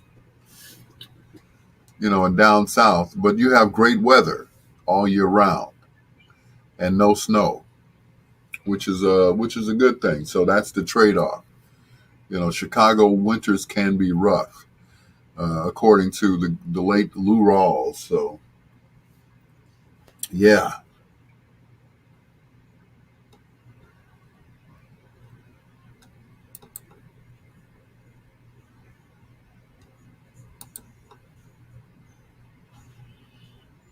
Mm-mm.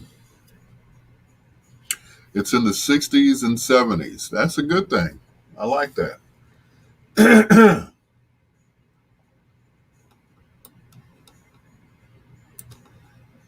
That I like.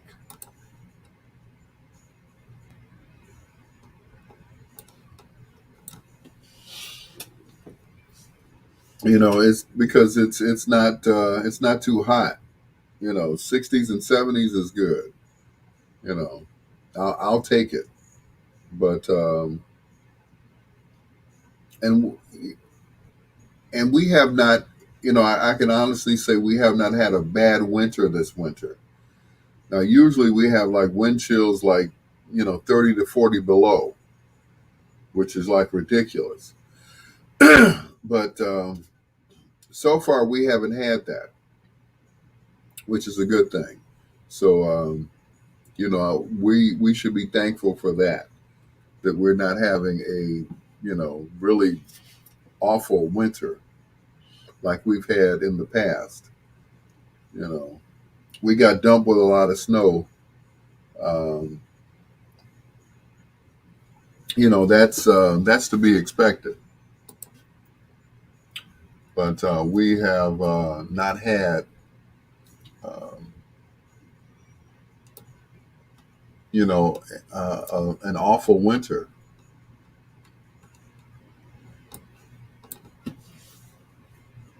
And it's not over with yet. It's just March. So March, April, it's almost spring. So we're hoping that the snow thing is pretty much over with. We're hoping. We're keeping our fingers crossed that the snow is has passed us, and we got dumped with extra snow, and that was it. It would snow and then warm up, and then the snow would melt. Like on Saturday, it was like on Saturday it was almost.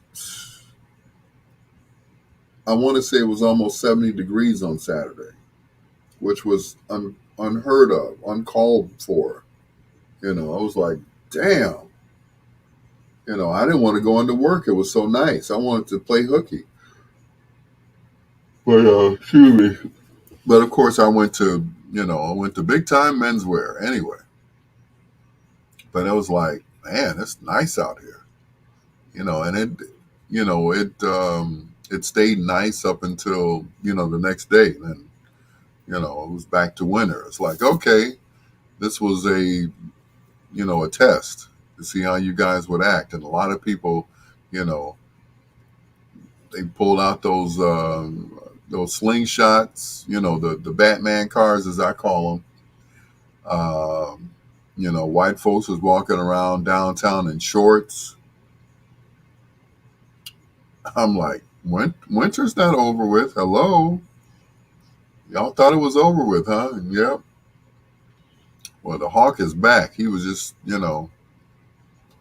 Hawk was running errands on Saturday, but he came back with a vengeance Sunday morning.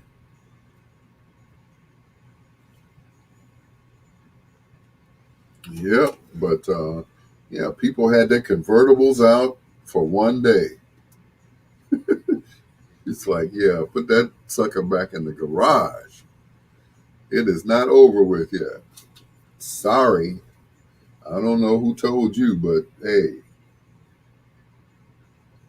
uh-uh. It is still winter time. Go put your clothes back on. I was like, really? Y'all thought it was over with, huh? Like, woo, hey, it's nice out here. Let's put on some shorts and some flip flops and some halter tops. Yeah.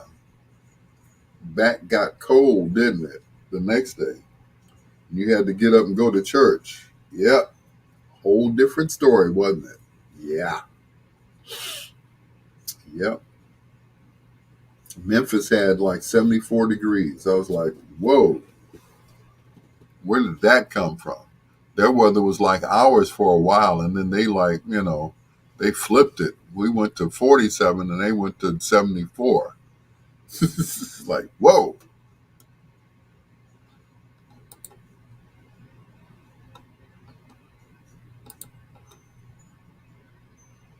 I'm like, what the hell happened? What happened was Mother Nature wasn't through making us suffer.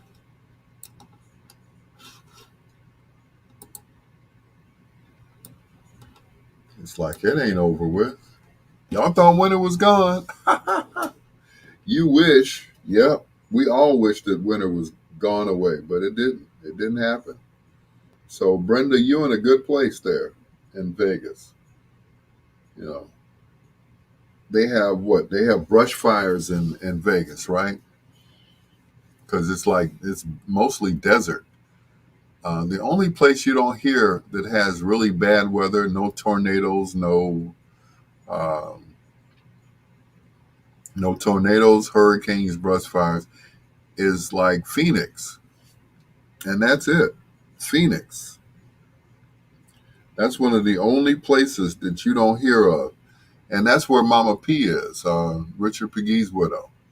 She's in Phoenix, so the weather's fine.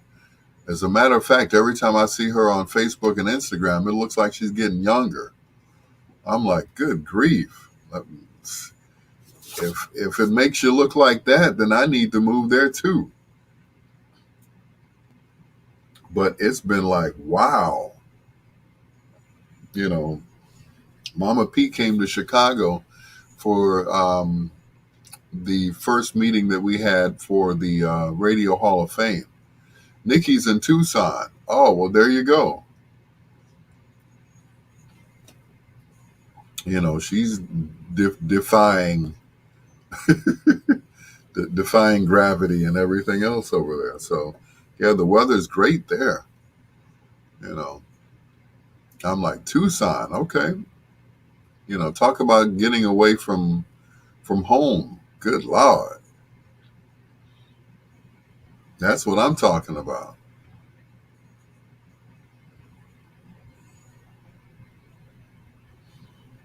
Mm-mm.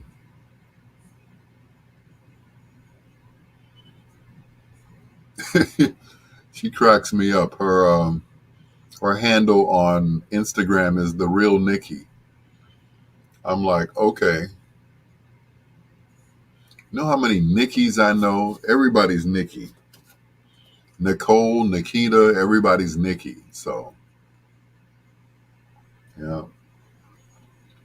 So when she calls herself the real Nikki, I'm like, okay, well, you're the real niece named Nikki. So, yeah. Everybody else is like women that I know named Nikki. So, but,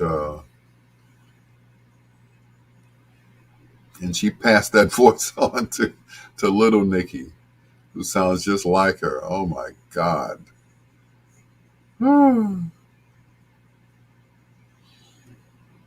But that's okay. The real Nikki. Mm-hmm. Nicole Diane.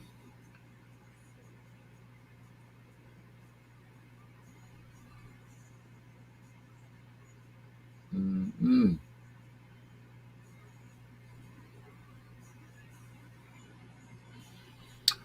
Woo-wee. Yeah, once again, take a good look, because this will be back to black on, well, not black, but you know what I'm saying. Anyway, uh, I tell you, that niece of mine,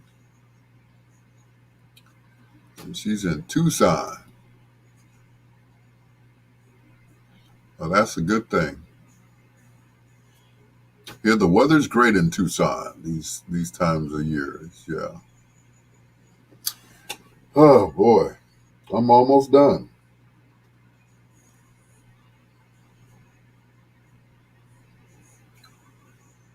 Yep. Coming down the home stretch when I hit 11:30. The home stretch.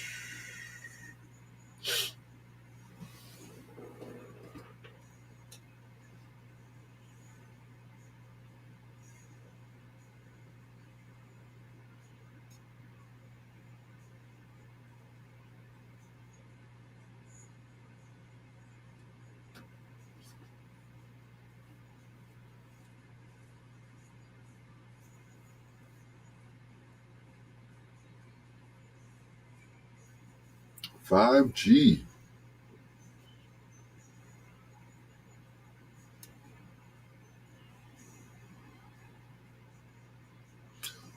Yep, when Tina Marie first came out, they did not put a picture of her on the album cover on purpose.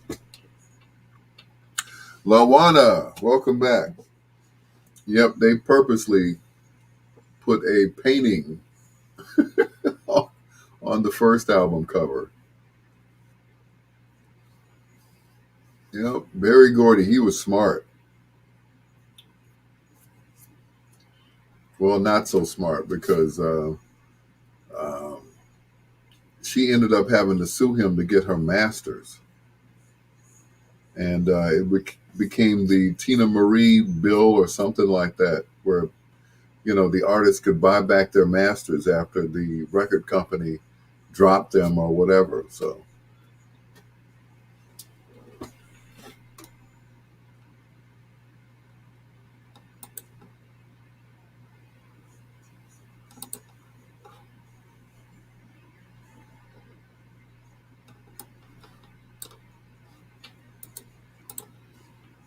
yeah. So Arizona is way too hot. Well, yes and no. If you live in Vegas or Arizona or wherever, on the West Coast, yeah, you have to definitely have AC, not only in your house but in your car, because yes, it can become very. But they get used to it. You get used to it the more you're out there. They say, oh, today in Tucson it was 101 degrees, but it's a dry heat. I'm like, I don't care, dry or otherwise. 101 is 101.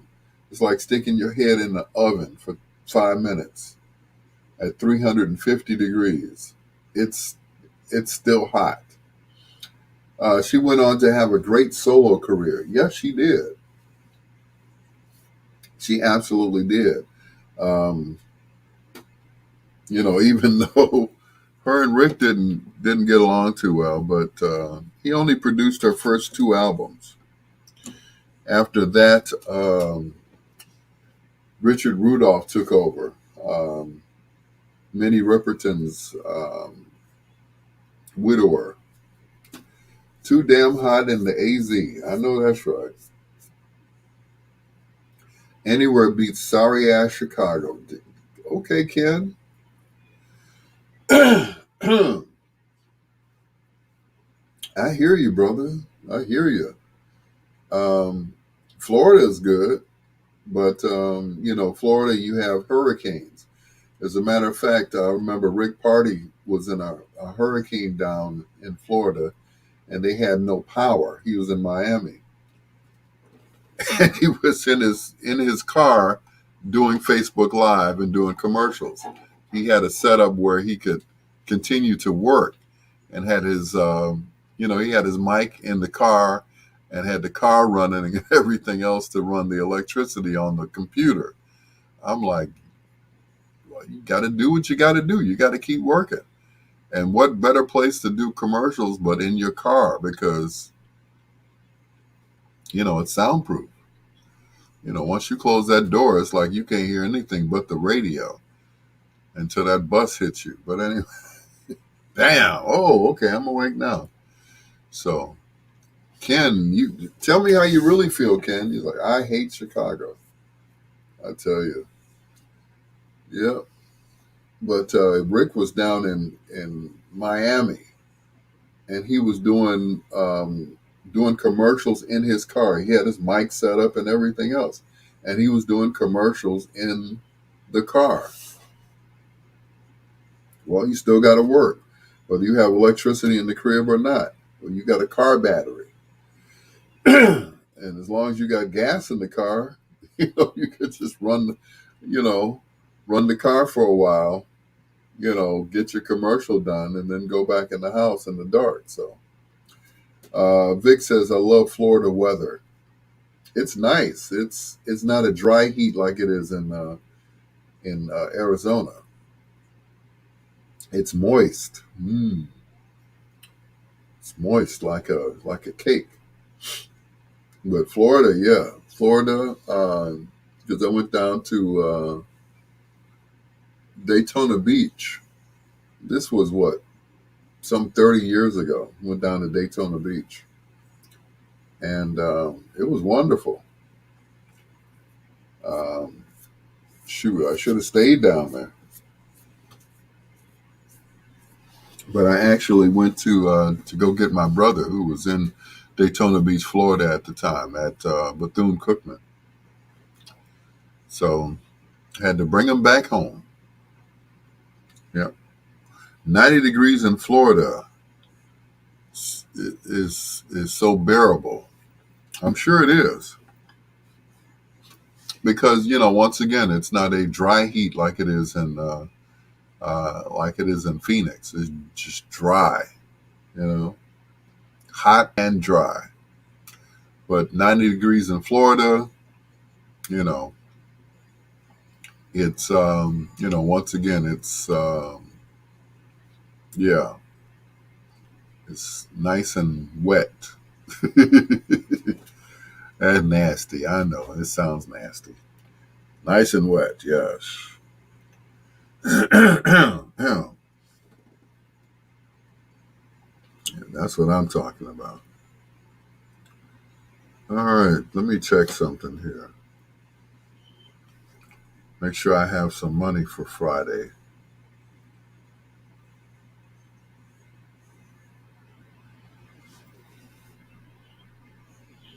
Make sure they don't take any more money out of my account.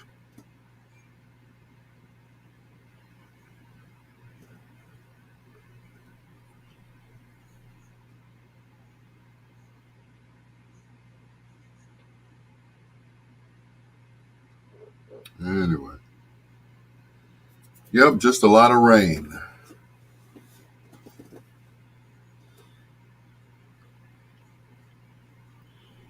Lots and lots of rain in Florida.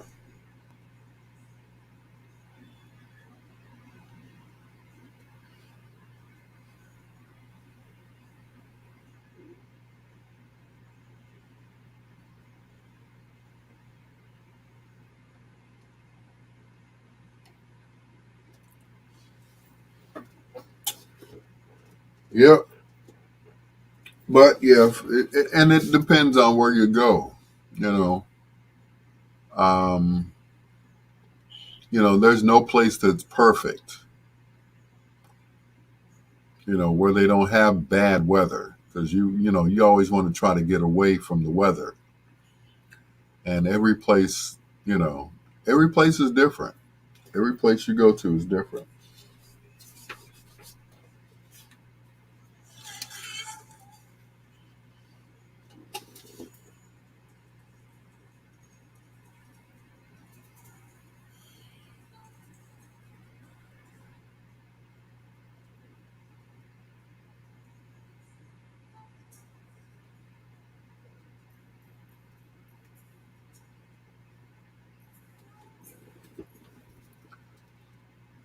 Seattle is the daily rainforest. Hmm.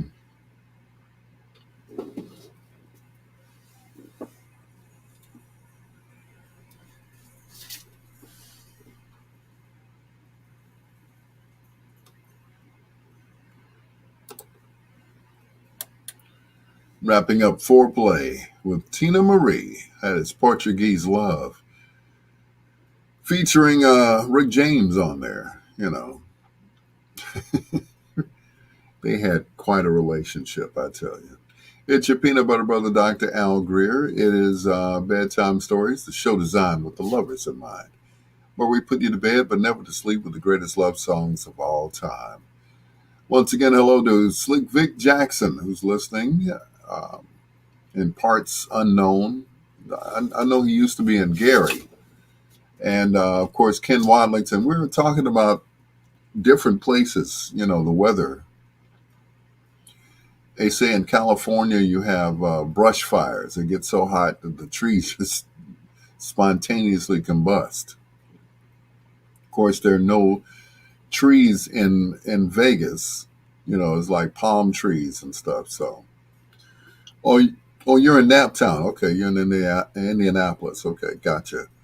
Um, if you go down south, of course, there are hurricanes down south. If you go to, Florida or wherever. So there's no place that's actually safe from bad weather. If you go to Alaska, you know, just forget about it. It's going to snow, it's going to be cold, and that's it. Their weather never changes up there. So, where are you going to go? Phoenix seems to be the place to go for a lot of people because the weather, is it's not bad. You don't hear brush fires, you don't hear of tornadoes and hurricanes and all of that stuff. So that's where I'm going when I retire. I'm going to Phoenix. I hear you, Ken. He says, I hate Chicago. I don't hate Chicago. I love it. I was born and raised here, and there's no other place that I'd rather live. But then again, I haven't lived any other place. Trust me, if I find a place, I'm going to stay there too. Here's Dionne Warwick and Stevie Wonder. This is Weakness on Bedtime Stories.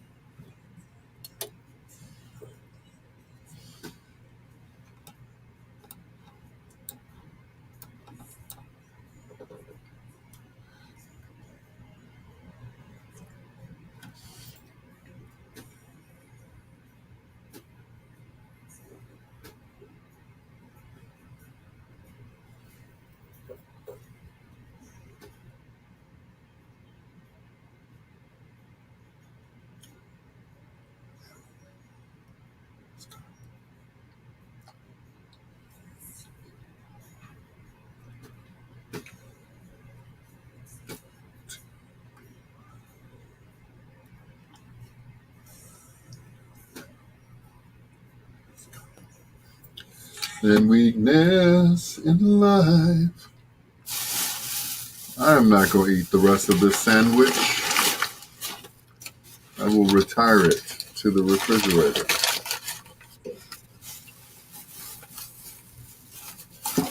and take it to work for tomorrow.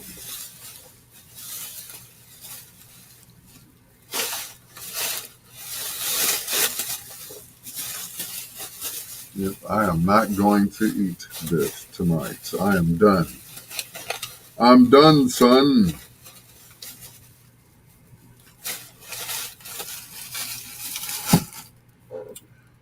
Oh boy. Anywho,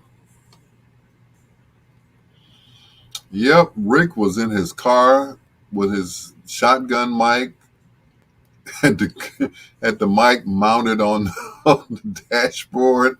I'm like, you go, Rick. That's what I'm talking about. He didn't, he didn't miss a beat. Didn't miss a beat at all. I'm like, I ain't mad at you, bro. Got to make that money. And he did. And then the lights came back on. He was good. He's got a studio inside of his house. He's doing 2 different stations. He does in the middays. He does Kiss, not Kiss, but BMX during the day. So I'm like, you go, boy. I would like to experience 24-hour day and night in Alaska, just an experiment. I couldn't do it. I saw this movie, the movie with Al Pacino in it. I'm like, whoa. It's like, when do you sleep?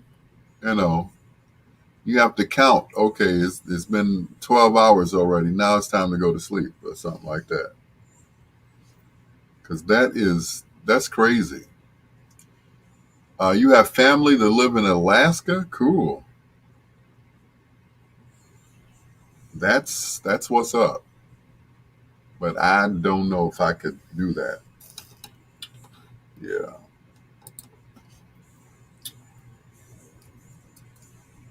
That's just too much.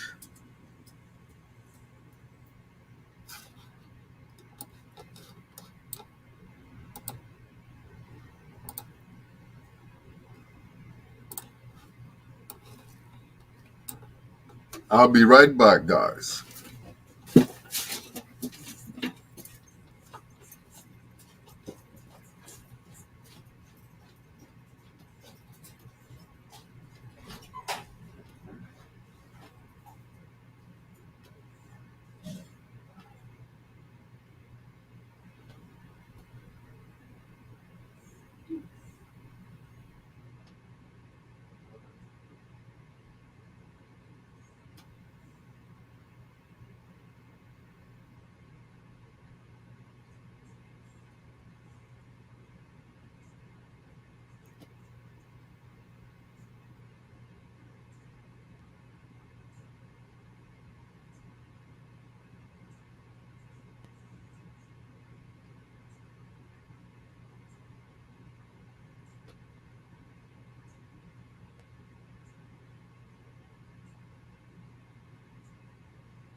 I know y'all don't want to hear it, but that was a close one. Anyway, DJ Joe Bowen, what's going on? Who picks up garbage in the dark? I know, right? I tell you, that's crazy. Seattle is the rainforest. Alaska is a 24-hour day and night. It's like, when do you go to bed? You just count 12 hours and then go to bed. I've been up for 12 hours. Okay, time to go to bed. But it's still daylight. Mm-mm.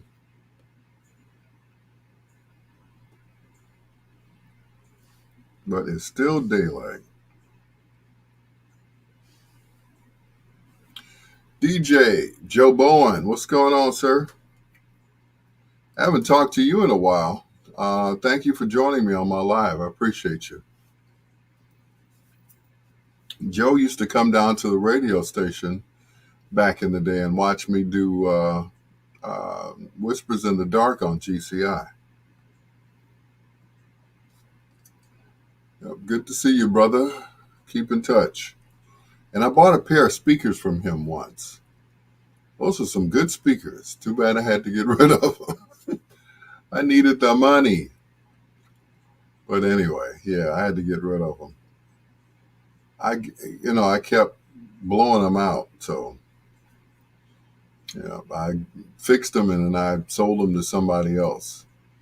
Because I remember doing a block club party with those speakers, and I kept blowing out the tweeters. They would get real hot, and then they would just, that was it. Anyway, Ken said I got to check the violence rate in Alaska. I'm sure there's not a lot of, Eskimos killing each other. The highest rate of Eskimo violence. Like, no, I don't think so. No, not there. No. Mm-mm. Eskimos killing each other. On the next current affair. Until next time, America. Thank you, Maury. Mm-mm. Maury had a good thing going on there, I tell you. Welcome to a current affair. And now here's Maury Povich. Yeah. And Maury's still dyeing his hair, so why can't I? Because you're not Maury, Al. You're not Maury.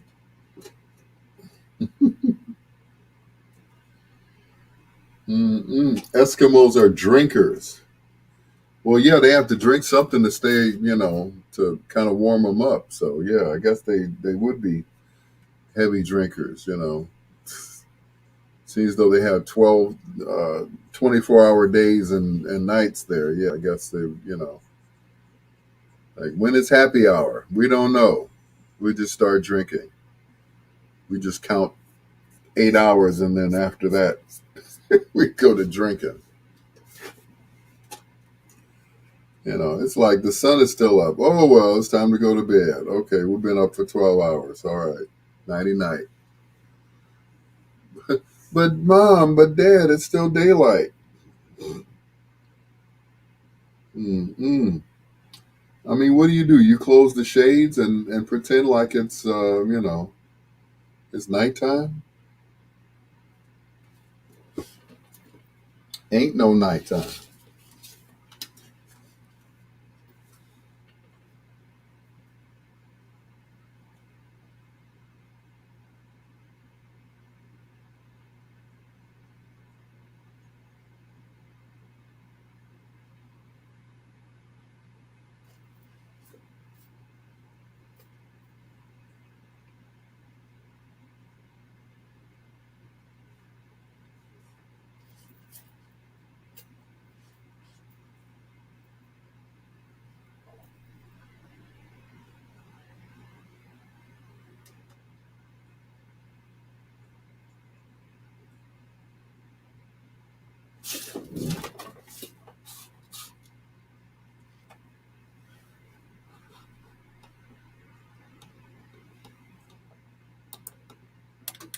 Mm-mm.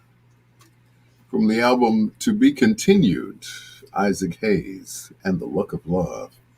It's my bathroom song on Bedtime Stories with your peanut butter brother, Dr. Al Greer. Ken Wadlington says his cousin got very wealthy working on the Alaska pipelines years ago. I'm sure he did. They have 24-hour days and nights there. I guess you just count 12 hours and say, okay, I've been up 12 hours. It's now time to go to bed. But it's still daylight or still nighttime or whatever. It's like, how do you know?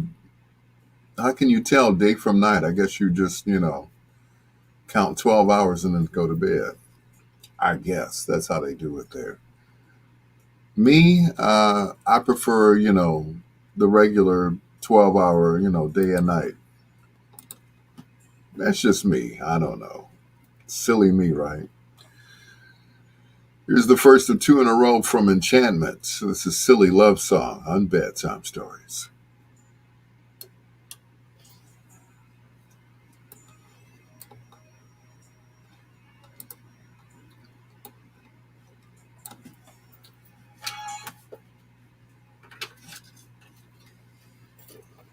If I could write a silly love song. All right, I still got 8 people watching me. Thank you so much, guys. I appreciate you. Oh, there goes one. Anyway, don't forget to share the live video for the next 10 or 12 minutes. I appreciate you guys for staying up with me. And if you want to hear more good music, go over to the iHeartRadio app and check me out for the B-sides. Tonight's special spotlight artist will be Barry White. And ladies love Barry White. So, yeah, go ahead and check me out over there. Or you can continue to listen to these radio stations, either WOSDradio.com or BiggsRadio.com or the best music of your life.com. All right? All right.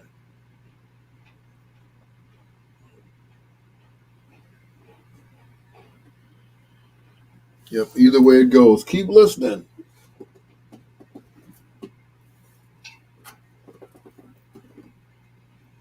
I'm sure you will hear something that you like.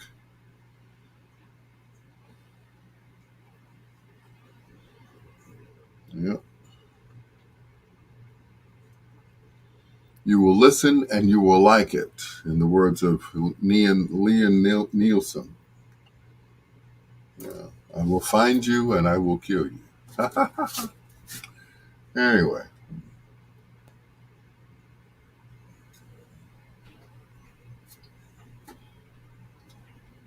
Yeah. But Ken, if you go to Alaska, hey, let me know. I'll come visit, but I won't stay. Whew, Hubie. It's about that time for me.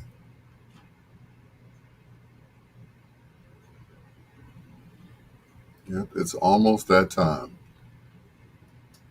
Good night, Ken. I guess all that yawning kind of put you in the mood to go to sleep too. But I feel you. Excuse me for yawning. Oh, there he goes. He's gone. See you tomorrow, Ken.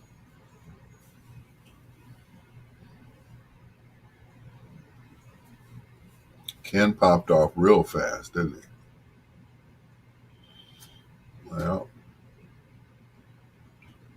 Brenda Brown Long, Juicy B, thank you so much. See you all tomorrow too, Juicy.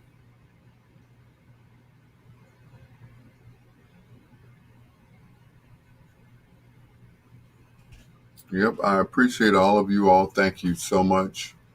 Um, Brenda and I used to, as a matter of fact, we used to, both listen to the B-sides when Wayne was still hosting the show. As I remember, I was a B-sider before I was actually the host of the show. So I'm just glad that they didn't snatch the show off after Wayne made his transition. So I'm just happy that we're still doing the B sides with Insane Wayne, but it's with Dr. Al Greer. So I'm trying to keep up the good work. Yep,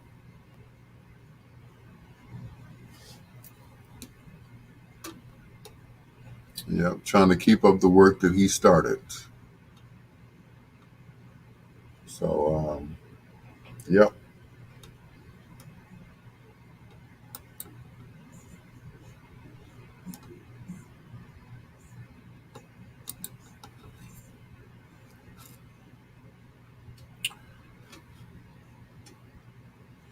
Samora, hey Samora, how you doing, darling?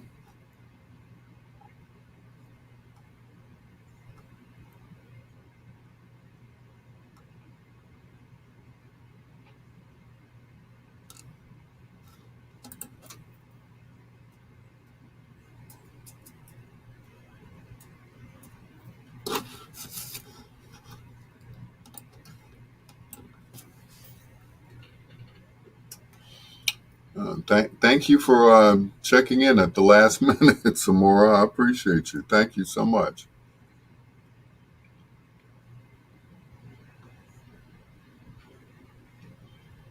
Wayne is smiling down on you. Thank you. I appreciate that, man. Thank you. I really appreciate that. Hey, Al, keep up the great more. Thank you, Samora. Thank you. Yep, I didn't think I was going to do a good job, but everyone else thought that I was doing a good job. So I'm going to keep up doing the job that I started. So that's it.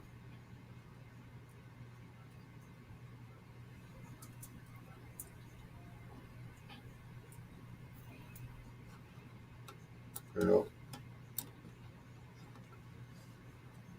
those are some big shoes to fill.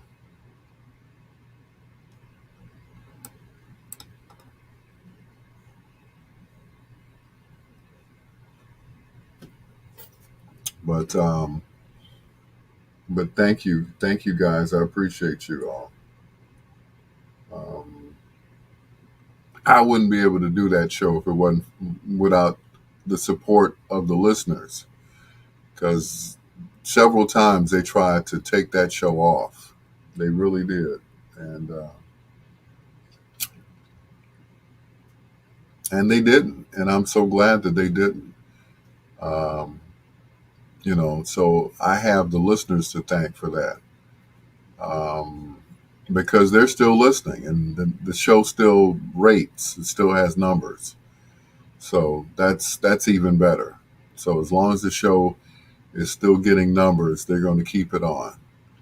Because they were talking about replacing the B sides with Reverend Al Sharpton. Yeah, about that. That would not have been a good thing. So it is what it is, folks. It is what it is.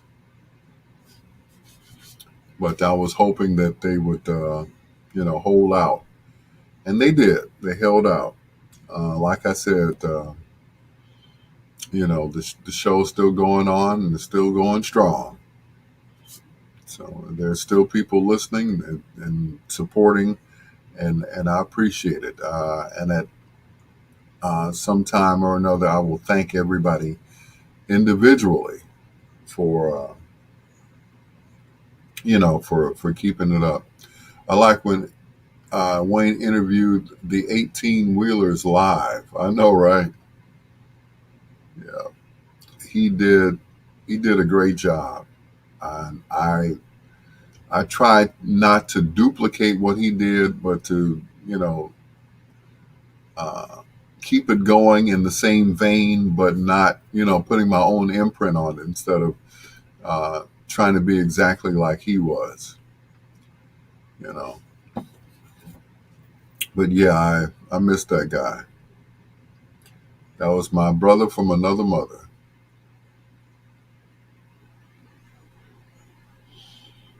and that was it. That was my guy.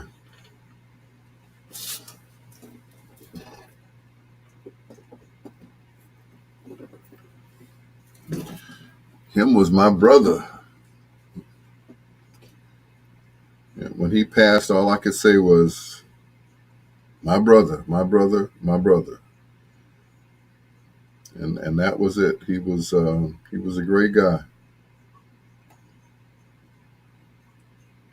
Yeah, one of the best.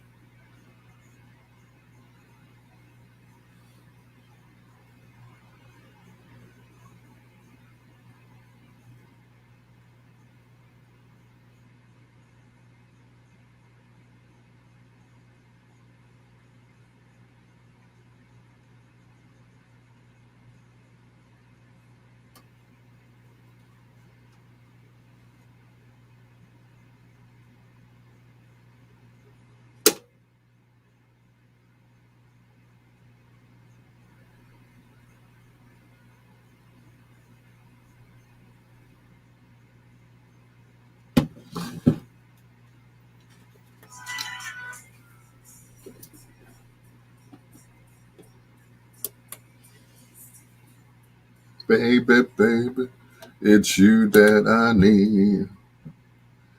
Baby, baby, it's you. Oh, is the show over already? Oh, wow. I was just getting in the groove. Enchantment, it's you that I need. That's going to do it for your peanut butter brother, Dr. Al Greer, trying to get my theme song to play. Good night to Ken Wadlington, also to Nanette Frank Britton. Thank you so much for checking in at the last minute. Also to Samora, thank you. LT, Lady G, Queen Janine Lee Jefferson, thank you so much. She was on earlier. Ken Wadlington, as always. John Caldwell, who popped in and popped out. Chris Bass, as well. Thank you so much. All you guys, I really appreciate you. If I forgot your name, charge it to my head and definitely not to my heart. I think I unplugged it. That's probably why it's not playing. Why did they do that? Wait a minute. Wait a minute. All right. Okay. Hold on. A little professional radio here. Um, all right. Go in there. Go in. Yeah, right there. Okay. All right. Now it should be playing now, but it isn't. Okay. Anyway, thank you all for this is embarrassing. I'll tell you. There we go. Ah, that's better. All right, there we go. Yes, every hero must have a theme song. But thank you so much for checking us out, and we really appreciate it. We'll do it again real soon, right here on bigsradio.com, wostradio.com, and of course, all the other radio stations.com.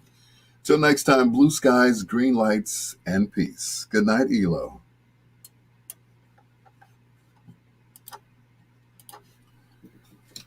Oh boy. Boy, oh boy, oh boy.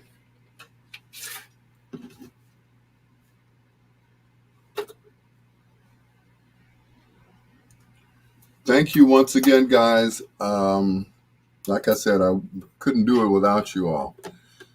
Um, yeah, I'd be just sitting here talking to myself. But Ken said when I first heard AG, how did history of the music and the artist? I said, wow, who is this guy?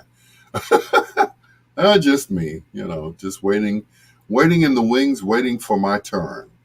Good night, Elo. Thank you so much, everybody. We'll do it again tomorrow night, okay? All right.